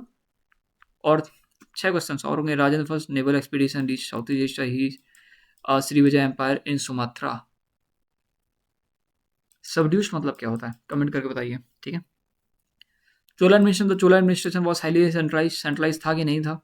Village assembly sabhas and और has no role in governance. अरे अरे अरे, क्या कह रहे हो भैया विनोद, ये क्या कह रहे हैं कि इनका कोई रोल ही नहीं था, है ना? और हम तो देखे थे एडमिनिस्ट्रेशन बहुत अच्छा था। The Chola assemblies were centres of administration. अच्छा, they function as landlords, banks and cultural hubs. भैया भगवान जाने। अच्छा, टेम्पल्स की बात कर रहे हैं, हाँ हाँ ये सही हो जाएगा। ठीक है, ये वाला पॉइंट याद रखेंगे कि वहाँ पे लैंड होल्डर्स, बैंक्स और कल्चरल हब्स की तरह भी ये जो चोलास के टेम्पल्स थे काम किया करते थे। ठीक है, Kulottunga first united the Chola and eastern Chola. क्या लाइन याद रखो, याद रखो, याद रखो। ठीक है, okay. He was born as a Chola, he was born of a Chola princess and Chalukya prince. ठीक है, ये चोला प्रिंसेस और चोला प्रिंसेस से बोर्न होता है, इसी वजह से दोनों को बेसिकली मिलाने की कोशिश करते हैं, दोनों एम्पायर को। ठीक है, ठीक है, okay. Decline of Cholas, the Chola empire declined after Rajendra third, the Pandya resurgence of Delhi and सल्तनत। देख लेना। ठीक है, तो भैया आज का लेक्चर होता है यहीं पे ख़त्म। टाइम देखने दो, 1 घंटा 45 मिनट हो गए होंगे, 1 घंटा 53 मिनट। अरे भाई, तो आज मैं काफ़ी पास बैठा हुआ था लैपटॉप की, तो उम्मीद है कि आपको वॉइस का कोई इशू नहीं आया होगा। और ये चैप्टर 1 था मेडिवल इंडियन हिस्ट्री का। ऐसे ही हम लोग सारे के सारे चैप्टर्स करने वाले हैं। और हाँ, अगर आपको लग रहा है कि भैया इस चैप्टर के हम लोग क्वेश्चंस क्यों नहीं करें, वीडियो काफ़ी लंबी होगी थी, इस वजह से मैं आपको मैं क्वेश्चंस करे हैं, बताए हुए हैं, बस आपके लिए छोड़ दिए। इस वजह से आपको लग रहा है नहीं करे। आप सोच रहे हैं कि भैया हम सोच रहे हैं वीडियो चलती रहे, एक एक क्वेश्चन समझ में आता रहे और पेपर में जाए सारा कुछ भूल जाए। ऐसा नहीं चलेगा, नोट्स को रिवाइज करिएगा। ठीक है, नोट्स आपको टेलीग्राम में मिल जाएंगे, इंग्लिश और हिंदी दोनों में। ठीक है, टेलीग्राम पे अगर आप वीडियो पहले देख लेते हो, वैसे ये वीडियो मैं पहले अपलोड करूँगा ही नहीं, आप बाद ही में देख रहे हो, तो 9 PM पे टेलीग्राम पे आपको रिवीजन देखने को मिलेगा। और मैं कोशिश ये करता हूँ कि डेली रिवीजन कराऊँ, क्योंकि भाई मैं एक बार करा के टाइम दे देता हूँ आपको, एक बार टाइम दे चुका हूँ कि एंशिएंट इंडियन हिस्ट्री वेडनेसडे को करेंगे। और भाई आप लोगों ने जो बदतमीजी करी वो मुझे ठीक नहीं लगी, इस वजह से मैं डेली आपका रिवीजन कराऊंगा। ओके, और ये मैं पहले से मैं आपको बता दूं कि आज ट्यूसडे है, आज ट्यूसडे है मतलब अब तो 12 बज चुके हैं, मतलब अभी वो 9 नहीं बजे हैं, मतलब रात के। अभी हम लोग रिवीजन नहीं करा, बट मैंने पहले ही बता दिया कि आप लोगों ने अच्छा नहीं करा होगा, क्योंकि मुझे पता है कि एंशिएंट इंडियन हिस्ट्री मैंने पूरा पढ़ा दिया है, नोट्स दे दिए हैं, इंग्लिश हिंदी दोनों में क्वेश्चंस करा दिए, बट आप लोगों ने नहीं करा होगा, मुझे भरोसा है। इसी वजह से मैं वीडियो में पहले ही बोल रहा हूँ, ठीक है। तो मैं डेली इस चीज़ का कराऊंगा। और बाय द वे, प्लीज़ थोड़ा सीरियस होकर पढ़ लो लेक्चर्स। अगर मैं मन से पढ़ा रहा हूँ तो प्लीज़ कोशिश करो कि आप भी मन से पढ़ो यार, है ना। अब बाकी आपकी इच्छा है, जहाँ से पढ़ना वहाँ से पढ़ो। बाकी बात मैं बता दूँ कि आप कहीं से भी पढ़ेंगे, आपको इतनी डिटेलिंग देखने को शायद 80% चांसेस है कि नहीं मिलेगी। क्यों? क्योंकि मैं पहले बाद में बताऊंगा मैं कहाँ से करता हूँ, कैसे करता हूँ, क्यों करता हूँ, तो आपको पता चल जाएगा। बाद में अगर लेक्चर्स पसंद आ रहे हैं तो प्लीज़ कमेंट करा करिए, वीडियो को लाइक करा कर दिए और हाइप कर दीजिएगा वीडियो को। आज की वीडियो के लिए बस इतना ही, बहुत सारी बातें हो गई हैं। क्वेश्चंस का आंसर दे देना कमेंट में, और इतने प्यारे लगोगे आप अगर क्वेश्चंस का आंसर दे दोगे तो। इतना प्यारा तो आपको भी लगना होगा ना। चलो फिर ख्याल रखिएगा, है ना। गुड नाइट, मिलते हैं अगली वीडियो में। कहाँ गया, यहाँ से एंड हो जाएगी वीडियो।